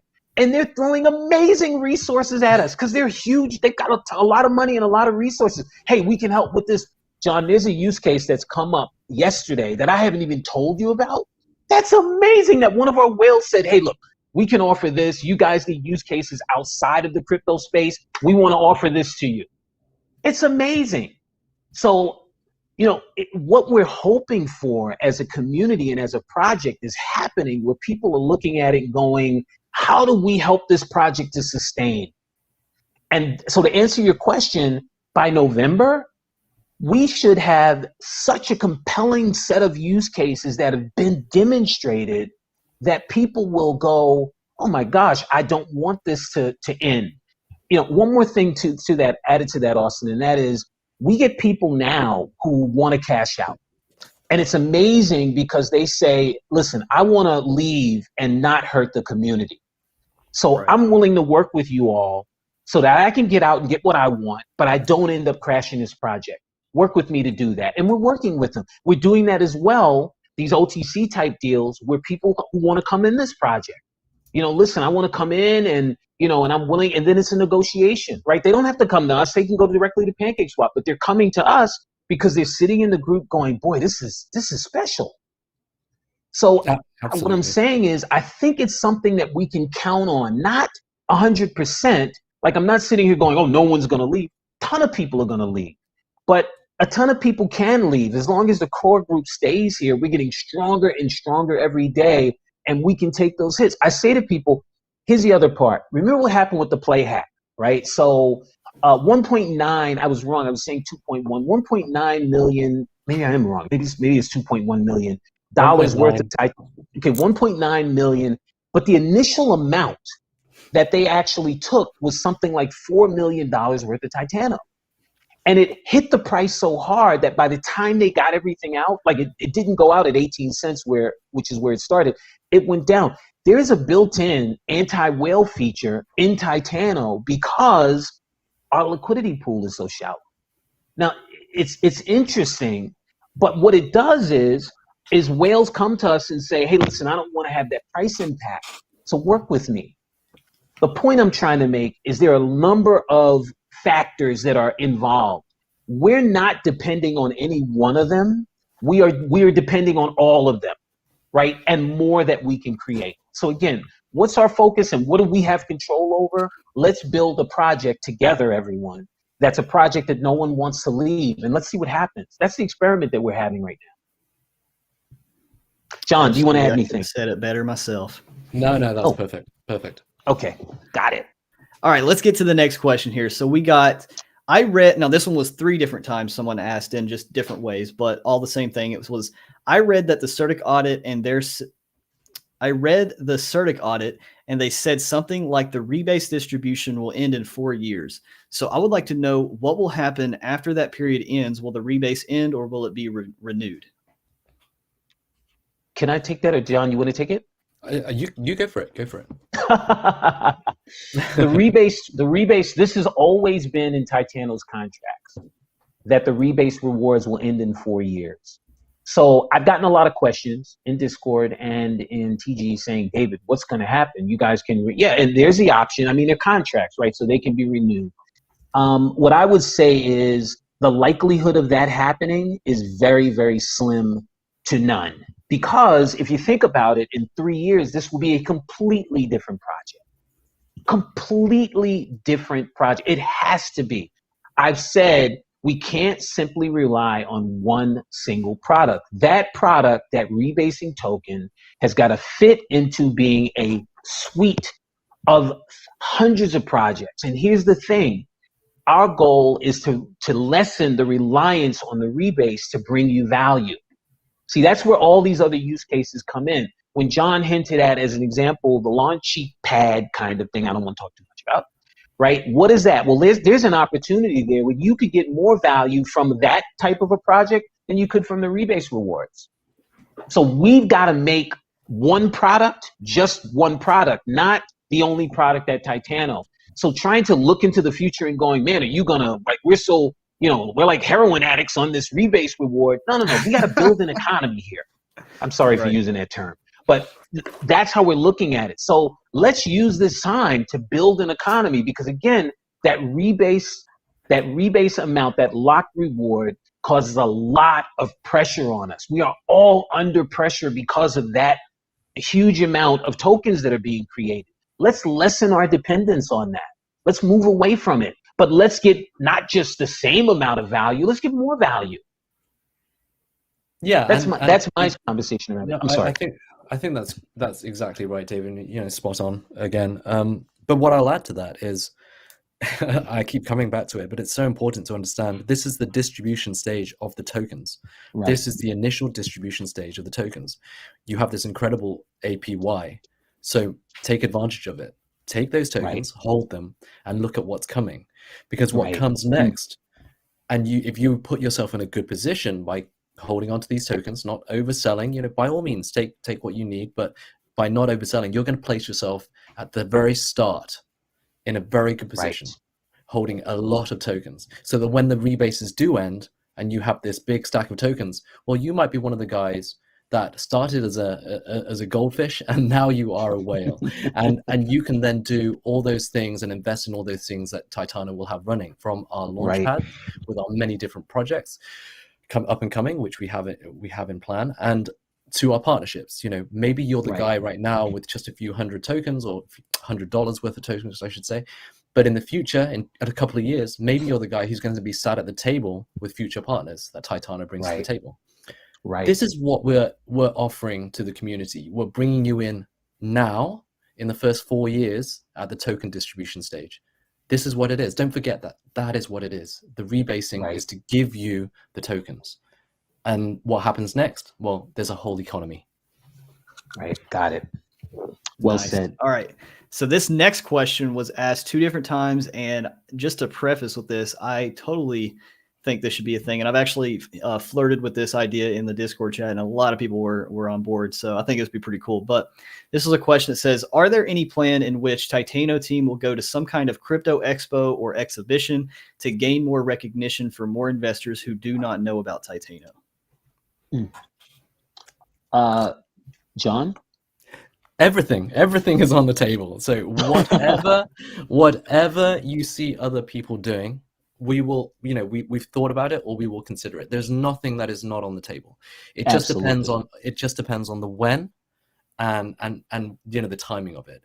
Depending on the product that we have coming out. Like David said, we're trying to bring out the marketing for particular utility, for particular use cases, and we want to do it right. So we're building the foundation right now. Imagine you've got a plot of land, right? You buy a house wherever you are. You buy a house in London, and you just keep building up. That's what people normally do. They just keep marketing and building straight up. Well, you've got this tiny building, tiny plot, and it just goes up like a skyscraper. Well, it's not going to be very, very sound. What you want to do now is build outwards. So that's what we're doing. We're adding use cases. We're adding utility left, right, and center. So our foundation is big. So now we're going to have a city and not a little thin, vulnerable building, right? We're going to have a city. We're going to have a town. That's the plan. So yes, absolutely. All these things, from conventions to all these things, depends what product we're pushing, what product we're releasing, what product we're aiming at. But all these things are on the table. And the good thing is, like we said before, with the decks, with the lotteries, with the play, we're generating real revenue. So when we attack these things, we can do it in a big way. Like the biggest projects in crypto, like the biggest companies in the world. Excellent. Can I add one thing to that? Yeah, absolutely. One of our groups, one of our whale groups, is also very, very well connected in crypto projects, crypto conventions, as well as traditional financial conventions. And they have made all of these conventions available for us when we can get involved in a meaningful way. And it's all about timing, as John said. You know, are we ready in that environment to take advantage, the best advantage of that situation? And so we're monitoring it closely as we go through our growth phases, and as we get more solid. As John said, we build up horizontally. Then it will become obvious, we believe, when we should execute. Same thing with aligning ourselves with traditional companies, traditional partners, right? Timing's everything. When you approach someone, how you approach someone, what you have when you approach someone, what they're hearing about you when you approach them. So we're monitoring all of those things, building up the Titano brand. And as we get stronger and stronger and stronger, again, these things will become obvious. We've already been approached by some of these conventions saying, hey, we want you guys to participate. We want you. But again, we just have to be strategic about it, because that's what's built us to the point where we are today. Everything's been strategized out, when and how we do something, when we release something, when and what type of marketing, what type of use cases we release. I talked about Titano Play, and as I described it, you know, it's brilliant. The devs came up with a use case that was brilliant, but it was a test. Could we get people to take their tokens off of this high APY? What are the parameters for having people to do that? And it worked. So similarly, we're strategic about how we move, because we have to be. So yeah, as the timing's right, all of those things are on the table. They're being discussed, and you'll see they will be explored. Awesome. And yeah, just to add to that before I get to the next question, you know, with me, when it comes to these expos and like even merchandise, and if you want to throw in like partnerships with other projects, just coming from like a business standpoint, you guys got to keep in mind, we need to build a foundation of our own that other people see value in that, right? Like if we go to, you know, picture, you know, if we go to an expo right now where 60,000 holders is great, but in the grand scheme of things with all these other major players, you know, we're still very, very small. So it's like, we need to create this super valuable ecosystem so that way other people can be like, okay, what value can they provide by coming to this expo, and, you know, so on and so forth. So even with like merchandise, right? Like we want to build that brand before we sell the merchandise, because if I were to start an Austin Clark t-shirt company, you know, and I have no brand recognition, I have no one knows who the heck. Actually, I would buy merch from you, Austin. Yeah, you would buy merch from me. A t-shirt and a hat and a pair of socks, man. If you had your picture on the side of the socks, I would buy that. Oh, some Austin socks. That's a pretty lucrative business right there. But yeah, that's it. I just wanted to kind of touch on. We need to make sure. No, you're good. We need to make sure that obviously we just have that recognition, right? So the next question, and this was asked three times. What partnerships are we looking for? In what crypto ecosystems are we targeting? Also, will on-ramp ever happen, or is the required KYC an issue? What partnerships are we looking at? We're looking at everything. I am getting probably 3 to 5 companies a week interested in partnering with us. The challenge is we are the known quantity. A lot of these companies have amazing ideas, but they're just starting, and we are not going to risk what we have for something that we just don't know. And I'm extraordinarily polite to a lot of these companies. And some of them are amazing, and some of them we're still tracking. Listen, great idea. It's just not time for that right now. You're not ready, right? Because as Austin said, it's value for value. We have to make sure that we're getting and giving value. And they've got an idea, and we've got a known quantity. But with that being said, the quality of the companies are just getting better and better and better. And this is why, as I mentioned, we're going to announce some partnerships. But it's all across the spectrum. Remember, I said this earlier, we're not building a company, we're building an economy. See, it would be strange for Tesla to start selling ice cream, right? Because that's completely outside of their company. But we can sell anything, right? We're not a company, we're an economy, and we should look at everything, and we do. What was the second part of that question? It was, Also, will on-ramp ever happen, or is the required KYC an issue? On-ramp. John, that term. Yeah, so on-ramp will happen, and the team is already lined people up to do this with. So that's all I can say at the moment. But yeah, it's definitely in the works. Yeah. Got it. Nice. And then we got the last main question that was submitted to me, and then we'll get to a few of you guys.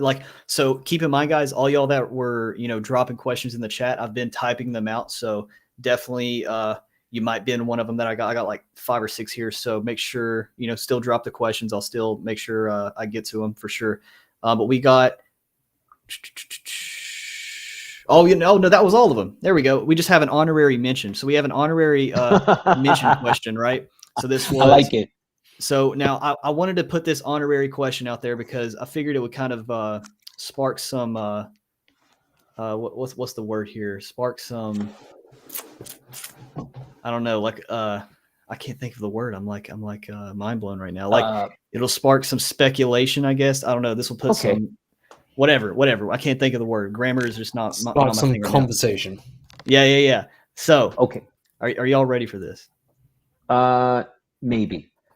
Of course, bring it on, man. Who is your favorite Telegram mod, and why is it Pickles? I really wonder who asked that question. Ultra. I'm going to tell you something.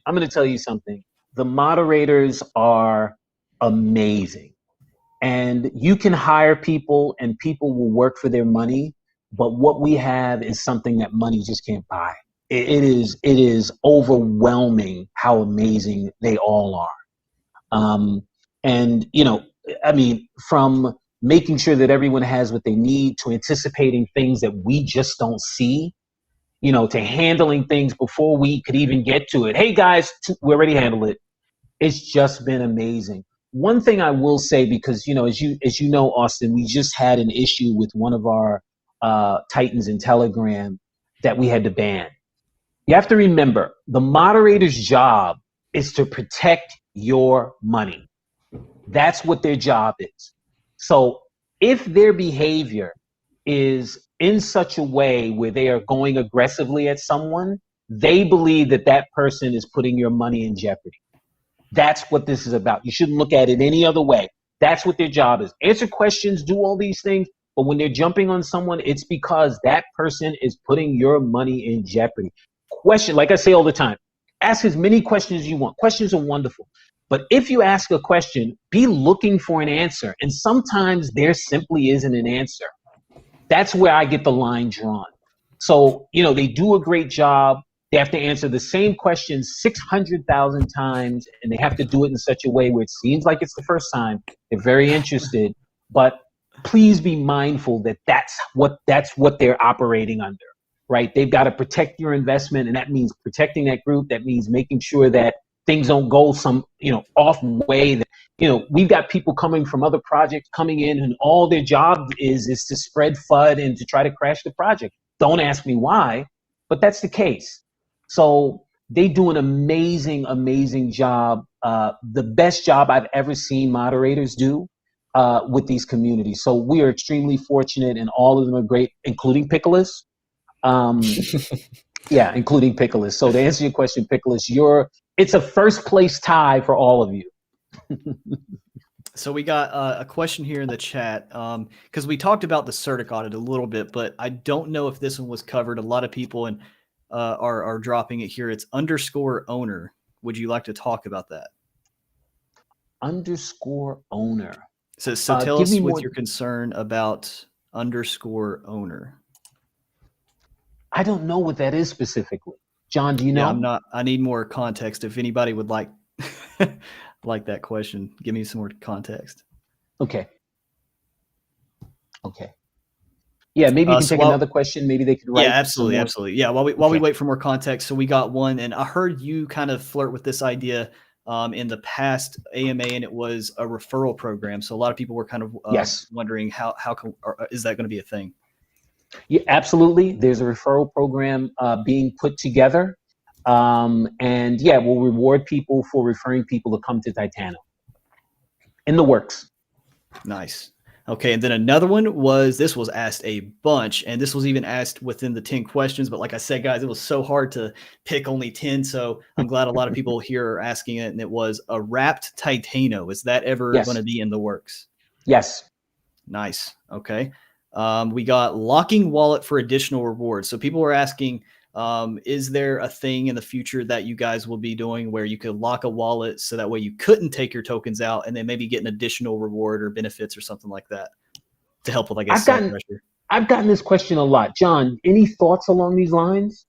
Yeah, well, not being able to confirm it right now, but part of the reason we're creating this whole DEX is that there are potentials for staking, farming, etc., and that's essentially what you're talking about. So if you're staking, you'll be receiving rewards plus rewards, and so your tokens will be locked. So there you have it. The answer is yes.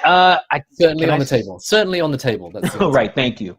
Okay. So just to go back to the underscore owner, we got two amazing moderators answering it for us, like you all were talking about. We had Pickles, and then Ultra just sent me another DM. So essentially they said underscore owner is about centralization. It was brought up by Certic, and the solution is by adding the multi-signature. So that is definitely being addressed. Okay. Oh, got it. Okay. Got it. Okay. Yeah. Nice. So I was glad. Multi, as you mentioned earlier, Austin, the Treasury and RFV wallets will be multi-sig. Absolutely. So the next one, and I would love to answer this one before you guys go into it, because see, you guys are talking about me. I gotta talk you guys up a little bit too, right? So a lot of people were asking, why can't we see the team? So they were just, why can you guys see me, but we can't see, David, John, Julius, all the other people. And I would just like to preface with whatever they're about to say, guys. For me personally, right? They have never given me a reason to not trust them. And I don't think me just seeing their face or anything like that would give me any other additional trust, because I think trust is based on actions, not if I know what color your eyes are, right? So when it comes to building this trust, they have provided, like I said at the beginning of this AMA, they have provided so many reasons for us to get rug pulled, and things like that. And not only that, but they have given money out of their own wallets to pay for that crazy play hack. Like, I can't emphasize that enough. That is huge. Okay. So all these different actions and decisive actions that they have taken in the past, that is what I build my trust on. I don't build my trust on a doxed developer, and that's the only thing. Because we have seen in the past, teams of doxed developers do very bad things in the DeFi space. So as far as doxing goes, it's really hard to say that is something that I would ever base my trust on. And with that, if they were doxed, because a lot of people, and I hate to say this, but it's kind of true. It's like, a lot of the people that invest in projects, they could be investing on emotions rather than logic. And say the price goes down just a cent, right? Even though the team has never given us any reason to not trust them or anything like that, the price could drop a single cent. And then the doxed developers are now getting harassed by all these just disgusting messages. And I would not personally want the team that has been making my financial independence and like creating a lot of financial gain. I would not want a team their performance to be hindered by any way, shape, or form by something as small as threats, pictures of the house being sent to them, like none of that. I don't want the people that are in charge of the development of an amazing project that I am currently benefiting from. I don't want them to be in any way, shape, or form distracted by just unneeded, things. So I'd love to hear your guys' thoughts as well. Thank you, Austin. That's very well said. And that really is at the heart of it. It's a security issue. And in spite of what people believe, I like I say to everyone, I defy you to show me any data that shows doxing means that this is going to happen with a project, right? These protocols are extremely complicated, and anyone smart enough to create them can steal your money even if you know who they are. So that's just not a criteria, right? The criteria is, what are they doing? What are they doing over time? You're right. Trust is built over time. And we have said since the beginning, as this has been called a rug pull, watch and see what we do. And every good opportunity for a rug pull has happened. And instead, what's been the result? We invested more money in the project, right? When the play hack happened, right? For people looking for a rug, that was a great opportunity. Of course, we wouldn't have we wouldn't have taken the money from Play. We were taking the money straight out of the liquidity pool out of the RV and the treasury. So none of that happened. So trust, is built over time. Personally, and I've said this to you, the reason I don't want to be involved in a cult of personality project. Personally, I've spent most of my professional life dealing in those scenarios, and I would never do that again. I don't want you to buy this project because I speak well. I don't want you to buy this project. David, he's so convincing. That's not why you should be here. You should be buying this project because it fits your needs, because you love what's going on here. Not me. I'm a nobody. I'm just a person here. I'm just one of you guys. So, we saw it happen with Time Wonderland, right? Where you had this Daniele guy who's some Swingali, and all these people lost their money, including me. I don't want to be a part of that. I don't want to ever be a part of that, right? We've got a bunch of guys who over time have demonstrated what their interest is and what their agenda is. And that's going to keep happening. That's where it needs to stay. You guys should be here because of your own reasons. It's about you, not us. So for me, that's what boxing means. Yeah, I second what you guys have said, and you put it so well. I mean, there's really not much to add except, do you trust the politicians you see on a daily basis, on TV, just because you see their faces, just because you can see them saying these words? I wouldn't trust those guys as far as I can throw them. So it really, as you say, depends on the actions. We've actually just released an article. We're about to publish an article. And this goes to what we were talking about earlier about marketing. We're about to do a featured article, and it's about this. It's about anonymity in DeFi. The guys have created something which didn't exist before, right? So this was experimental right at the start. It was a crazy idea. No one thought it could work. So where's the proof? 4.5 months, 65,000 holders, 200 and whatever million market cap. That's the proof, and it's working daily. The fact we're having this conversation, the fact that the devs talk, and now because you see the devs talk on a daily basis, right, Austin? You see the team talking on a daily basis. This is not some fly-by-night project. This is a group of very, very smart people pulling together with an incredibly smart community to create something very, very real. And as David said, why would you want to put a personality to worship? You look at someone like Andre Kronja, who recently announced that he was leaving all his projects and going away from DeFi, and everything tanked over there at Phantom. And what a shame, because everyone thought that he's the only man doing anything, which is not true. There are a bunch of very smart people working on his projects, or I say his projects, working on those projects. But when you have a personality like that, when you have a face to a project, it can be very detrimental. If that person's ill, if that person's sick, if that person gets COVID and the price tanks 30%, why if is that person leaves, Yeah, exactly. And for whatever reason, right, that person has a conversation on Telegram and people are just mean to him, and he's a brilliant dev, but he has a frail personality, or he's not used to confrontation. You don't need that. You don't need that vulnerability within a project. You want the project to work. That's the main thing. It has to work. It has to be faultless. It has to be perfect. And this project is all those things. It works perfectly. So you can't ask for more. You can't ask for much more than that. And that's not to say that they won't dox in the future. But right now, during this incredible stage of growth and development, let them work, for God's sake. Let them work. Let them do their job, because it's doing us great, Yeah, and let them be comfortable doing it. John, you've been in these conversations when this has come up. Jesse and Obsidian Council offered it, and we had days of conversations about it. Yeah. And it's not an easy decision. I mean, people come to crypto for anonymity. We don't know who you wonderful people are, and that's fine. And in some ways, it's beneficial, because think about it, not knowing who anyone is, you have to go through race and color and sex and all these different things that can then cloud your opinions.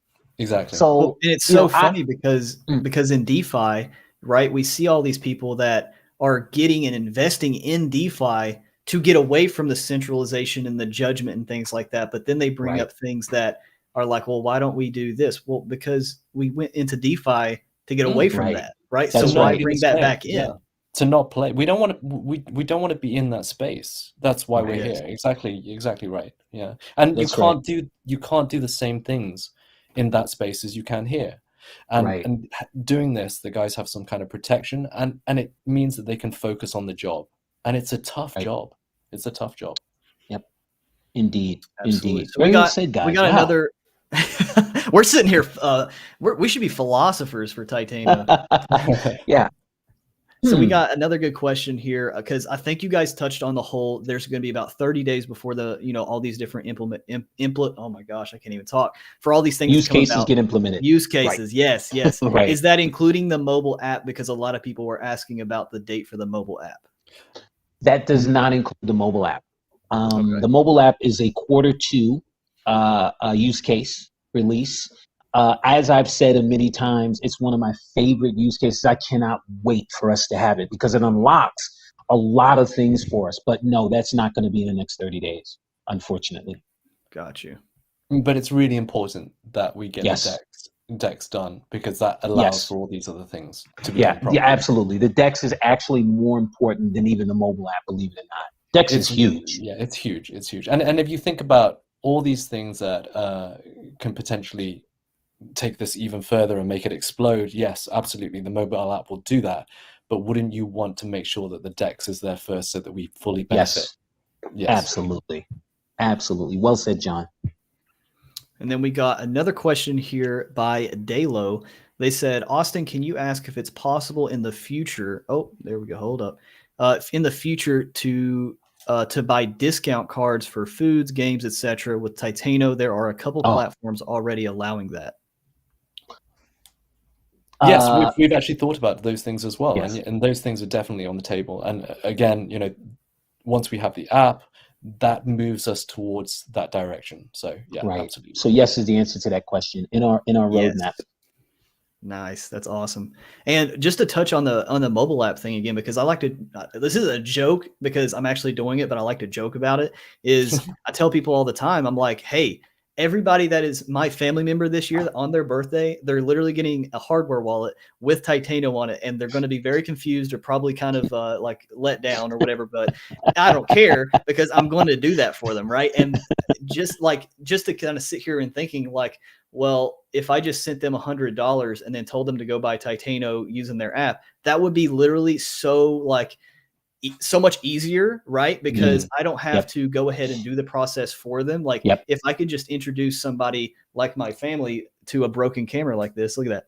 But yeah, so if I could just show people, right? If I could say, hey, download this app like we have Coinbase or crypto.com, download this app, buy this token that automatically rebases and you grow in value. You're not just hoping for a giant price appreciation. People would literally lose their minds as far as like what's going on with Titano. So I think that just adds another level of benefit. Agreed. And then we got Austin, win Titano Visa card. A lot of people are asking about a debit/credit card with Titano on it.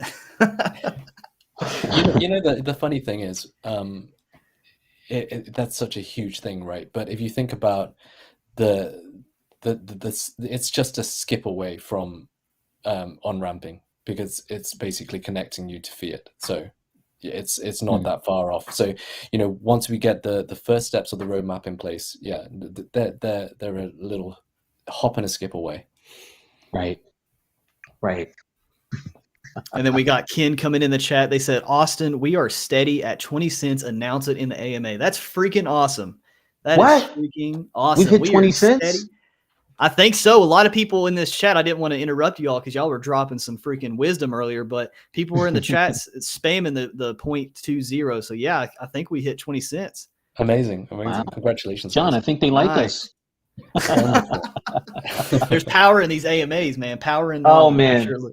There really is, and the reason is we get to connect even more with the community. So that's what it's all about, right? They can hear us. It really is.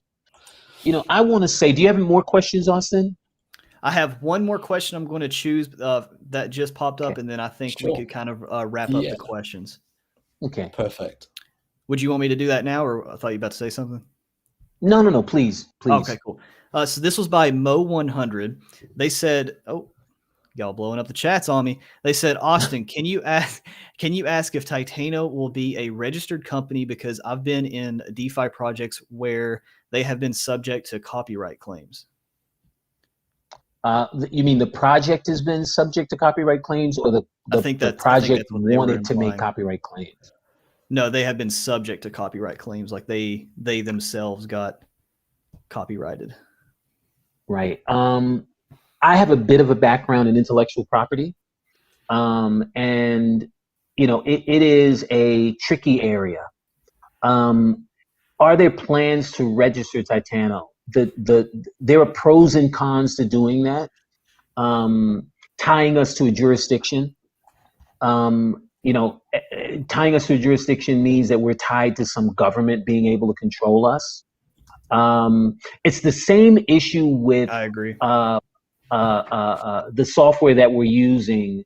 I mentioned this in one of the AMAs that Aave, which is one of the few companies in crypto that really has a DAO, took a vote in their DAO, and the community said no more open source software. Right. So the next Aave release will not be open source. And part of the reason why they've done that is because there's so many rug pull copies of Aave that it weighs on Aave's credibility. And of course I can understand that, right? But everything's a balance, right? Having open source software allows anyone to go in and look and verify that what we say is actually the way it is. So every decision like this, big decision, there are pros and cons, and we're constantly weighing them. Just like John said, doxing is one of those decisions, right? I can tell you that if we are going to align with the types of companies that we're considering, Tesla's going to want to know who we are. So what we're doing is we're moving forward based on what's in front of us. And as we look at what's in front of us, we assess and we reassess, and then we decide. At this point in time, we're not registering this company. Nice. Or registering as a company, I should say. All right. So I think that kind of wraps up the questions. And at the beginning, people were asking me, hey, Austin, what is your role here now? So what David was kind of hinting to earlier, and John, so I'm actually helping the project build a ginormous bank of educational content strictly for Titano, right? So if you guys go to like a frequently asked page, right? Yeah, that's cool that they have a frequently asked questions page, but we are going to not just take that, but we're going to innovate that, just like how Titano has been doing with everything. And we're going to make a giant bank of videos that answer in 1 to 2 minutes your common questions, step-by-step guides, how to do this, tutorials. So we're just going to add that next layer of value that it's just impossible to replicate, right? But yeah, I'm not paid to come here and say, yeah, you need to invest in Titano. Like, yeah, I still remain objective, and I still agree, and I think David would agree too. Yeah, like this project needs use cases, and it will never survive without use cases and utility, right? I'm not going to sit here and say this project is the next, I don't know, it's my Lord and Savior, but yeah, so I just wanted to tell everybody kind of what my role was here. So yeah, great. And that's kind of the end of the. Oh, yeah. I'm sorry. Let me add one quick thing to that. Yeah, he is an independent, but interested party.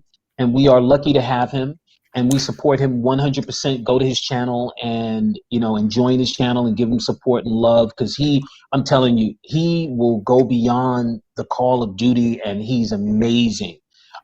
With the education, remember, we're building this into an entire platform because it's just that critical.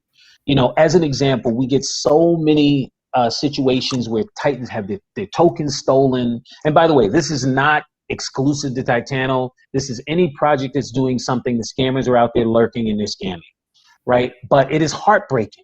It's heartbreaking because people don't know how to move around this space. Another reason for this is in the communities, it's so amazing because someone new will come in and a Titan will ask a question and a Titan will answer it before the moderator. And as wonderful as that is, sometimes they're not answering the question correctly.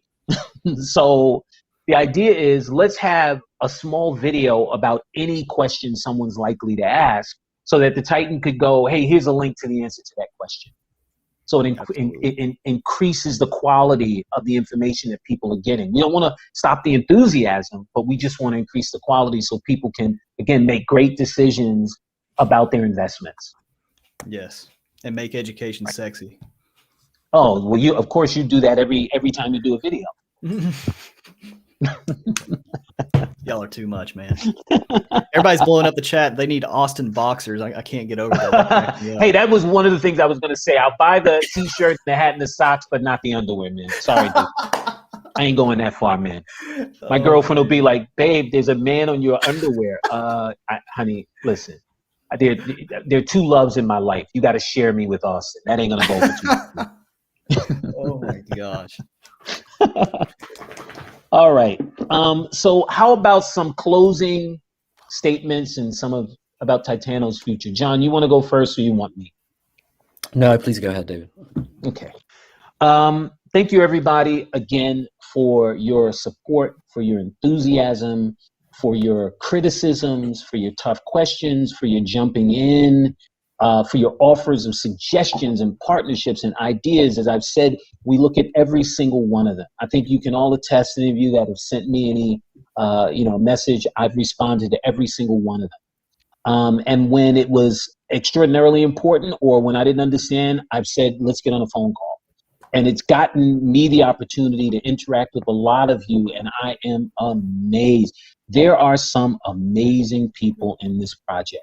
It is just overwhelming to me, not just who they are, but their personalities and their reasons for being here and their stories. It is just it's just motivating, and it's one of the things that have us all so excited to do the best that we can do.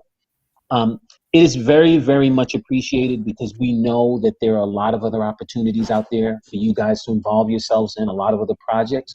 So we don't take for granted that you're here. Our agenda is, as we've mentioned, is to build a project that sustains. When people ask me, how long will this project last? I say, what our agenda is that your grandkids will buy into this project. That's what our goal is. So how do we do that? Well, we continue to build. And we involve you in every step of the way. As I've said repeatedly, we're not a DAO, but we are a project that understands how important it is that we listen to our community, that we involve them in critical decisions. So I anticipate that, as things have gone as well as they have, we're at the beginning. And, it's very, very exciting for me to interact with the people that are looking at this project, right, for various reasons, whether these are large investors or people outside of the space. I was on a call earlier today with a group of traditional investors, and they were going, hey, people keep talking with us about this project. What are you guys doing? And I get the chance to explain what we're doing and talk about you guys and talk about a future and talk about reimagining what's possible. And the great part about it is that it's all built on things that are happening. I talked earlier about, not today, but I've talked many times earlier about, we don't realize the power that we have. I mean, think about it. We go on Facebook, we type in a few, hey, how you doing today? We show a picture of what we had for dinner last night and, some GIF. And Mark Zuckerberg makes $75 billion off that. He's worth $75 billion. That's our power. What would happen if we aggregated that power in one place and used it for our own benefit? This is what this project is trying to do. As I've said, what's the magic of Titano? We took all of that money. If we had a design like a Olympus Dow fork, we'd have $250 million in our treasury right now. Where's the treasury? It's in your wallets. We don't have to spend the time convincing you guys like all of these projects are doing. Trust me, we're going to do the right thing with your money. We're going to do it. We're going to do it. It's in your wallets. There's no question about the value. The value is going out to everyone. And it defines what, again, I'm a systems guy. It defines what this system is. We have to be mindful of you. It's not just lip service. It's extraordinarily critical to all of our success going forward. So this is why you're always hearing me say, I appreciate you guys. I want you to jump in. As I've said, and it continues to be true, you guys are going to have ideas that are better than ours. You guys are going to find things. What did I say? Titans found the play hackers. It wasn't us. By the time they woke up in Europe, I'm in Asia, I had all the information right in front of them. This is who it is. This is how it happened, blah, blah, blah, blah, blah. Titans found that out. So it's amazing to see what's happening as we all come together under the same umbrella of creating financial independence, for sure, but also community. Right? Let's see what this community can do. It's amazing so far. And I tell you, if you have any doubts about yourself and what you're creating, go and read the stories in Titano Play. Read what's happening about people who are paying their rent or paying off their school loans or paying medical bills that they never thought they'd be able to pay off. That's the power of this project. And I personally, I'm going to hold on to that being the magic here as we grow. Right, great. Everyone's gonna make a lot of money. That's fantastic. One other thing I want to add, and this is really interesting to see, it's a psychological element about this project. So I said in the beginning that the journey that we go through on the way to Lambo might get you to consider whether you really want a Lambo. Now, I'm joking when I say that, right? Because the Lambo's a good thing. But what's happening is people are now coming and going, you know what? I'm really enjoying what's going on here. Yeah, I'm really excited about being here, and I want this thing to continue. And for me, that's the best part of all of this. Is seeing people come together and realize their power and realize that there's more. Like the whole is more than the sum of the parts. And some of the things that you were feeling outside of DeFi, and even when you came into DeFi, it's like, where's that project where people are just about building something and it's about us, not just them? And I think we found it, and it's built into the design. It's not something where, we should do, it's built into the design. So I applaud all of you, and everything that you say and do is appreciated. I mentioned this amazing woman from Australia who's a financial, who's been in finance for decades, and her and the passion coming from her, where she's just like, I want to give back. She said, David, there's a lot of young people in this project that are going to have a lot of money for the first time. I'm worried. Young people lose all their money. I'd love to educate them and give them some tools. It's beautiful. Beautiful. So again, I just want to thank everybody and tell you that you're all appreciated, and everything that you're doing, we are excited about. As John mentioned, we're going to start a Chinese community, and I reached out into our Chinese group and said, hey, is anyone bilingual? And this amazing woman in the Chinese community said, yeah, not only that, but I'm in crypto and I do this and I do that. And I said, wow, do you have time to be a moderator here and to help us? She's like, I'm going to make time. I love this project. So, people listen to what I'm saying sometimes, and to them it sounds like I'm selling something. I'm selling you on you, because I'm living this. This is not something I'm dreaming, right? This is something, as Austin said earlier, we went from a 400,000 market cap to wherever we are right now. I'm not dreaming that. I'm living this with you all. So, as we have our fears and we all doing concerns, oh my God, what's going to happen? They're going to run away. When we reach this number, where we got this many whales, they're all going to run. I get it. I get it. My simple answer is, let's not allow that to happen. And that doesn't mean we put an 80% whale tax. It means we create a project where whales want to be here. We're doing it, gang. We're doing it. Don't tell me that can't happen. We're doing it. Well, so that's my closing statement. Thank everybody, and you're all appreciated, and I look forward to this next stage of building out our economy and our ecosystem, and seeing where that takes all of us. Absolutely. Did he take your breath away, John? Always. No. I think it's fantastic. No, no need to go add anything to that. I think he's covered everything, and I really enjoyed it today. It's great. Yeah, this was really fun with everyone. Oh man, fantastic conversation. So I love it. Very much. Well, hang on a second. Since John doesn't want to say anything, I want to say something about him. John is one of the unsung heroes in this project, and I know I said that before, but it just really is critical. I would not be in this space if it was not for him. And it came out of love when he reached out to me. And I knew how smart he was and how resourceful and skilled, but watching him operate, it's freaking amazing. And so, that's my closing statement around him. And I know I've said that before, but I just want you guys to know, because he's in the background and people go, who's John? And I'm like, man, every day his presence is felt in this project, just like the devs. They're amazing. Let me add one thing to that. One of the things that shouldn't be overlooked about the devs, and I've said this before, and I don't want any of us to ever forget it, is these are regular guys who created this fast-growing, now pretty big project, and they have not changed one single bit. And with my life being around a lot of people who never had anything, and all of a sudden they have a lot, they can change in personality. These guys are as humble and amazing as when we met them, when it looked like the project was crashing. They've never changed. They put the Titans first. They're about building. They put their heads down and they're building, building, building, building. And I am honored to be around them and be a part of what's going on here.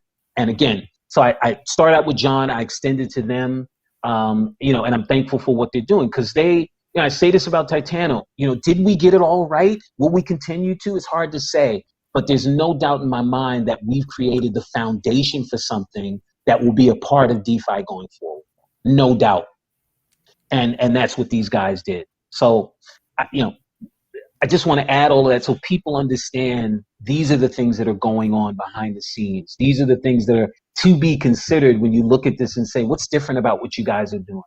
Yeah, we're transparent, but it's a great group of people who have an agenda, to build something amazing, and we're all doing it. So that's my extended closing for all of us tonight. Appreciate you all being here. Absolutely. And if you guys are watching this, or if you just tuned in, they did say the replay will be on the channel. Usually YouTube is pretty good about uploading it automatically, but I will be doing a live AMA recap tomorrow as well over on my channel. So I love doing just simple breakdowns of every main point that we talked about, every question or anything like that. So definitely I will see you guys over there tomorrow if you want to do that. And this was a great AMA, really, like great things are about to happen. And I'm really excited to see where this project goes for sure. Thank you so much for your time, Austin. Thank you, David. Yeah, thank you, John. Thank you, guys. Thank you, everybody. We will see you soon. And any questions, of course, we're always available. Hit me in the chat, send me a DM. Happy to respond to you all. Thanks.